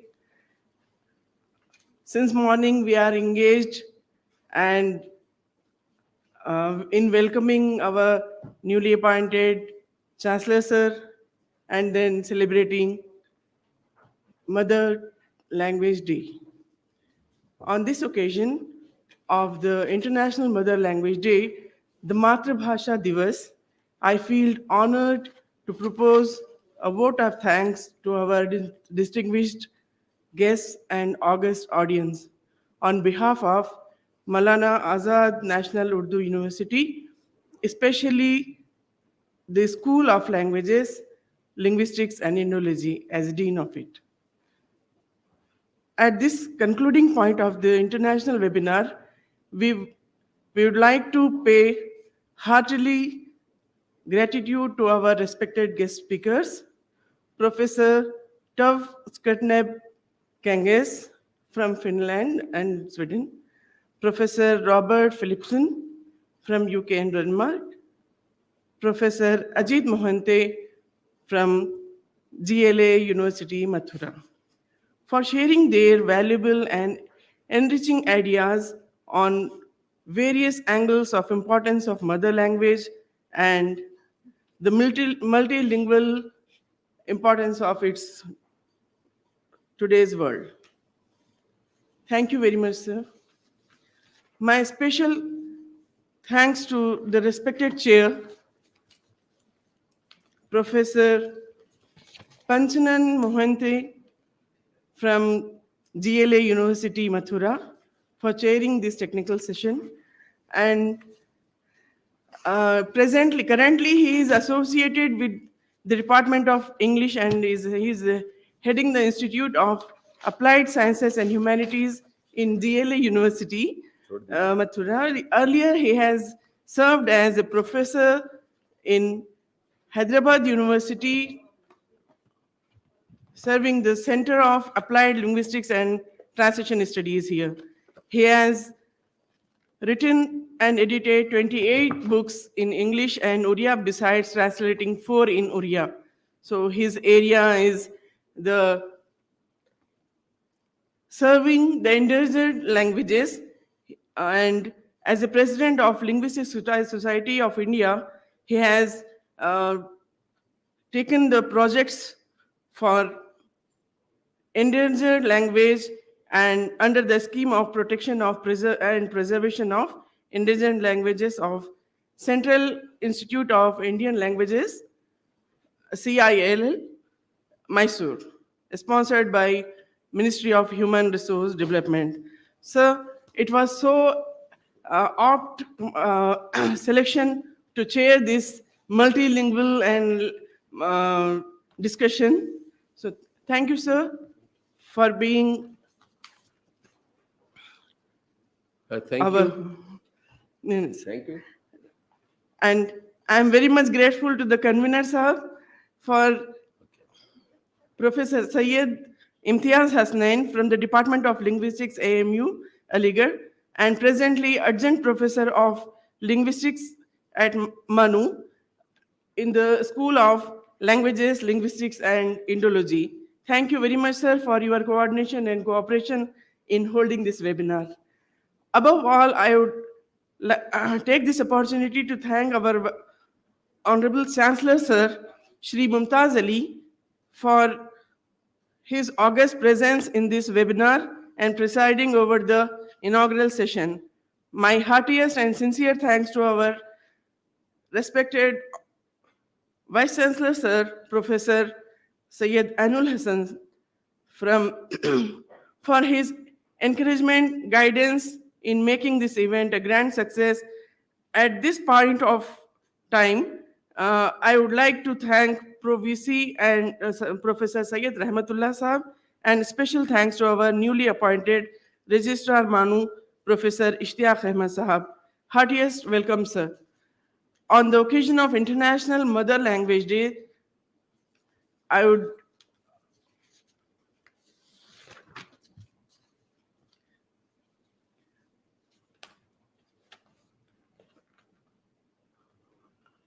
thank all the august audience, heads of the departments, deans of the schools, directors of the centers, members of the MANUU family, and dear colleagues and the students for attending this webinar offline and online streaming through the YouTube channel, Facebook, and Twitter accounts. Thanks a lot again to one and all for their contribution, and thanks to the team for their support. Thank you very much, one and all. And thank you for listening patiently. The vote of thanks from my side. Thank you very much. Thank you, Professor Anup Kumar Gupta, for being there till the end. So I must thank you as chair. So thank you very much. We'll close the conference. Thank you very much. Okay, thank you. Bye-bye. Bye, everybody.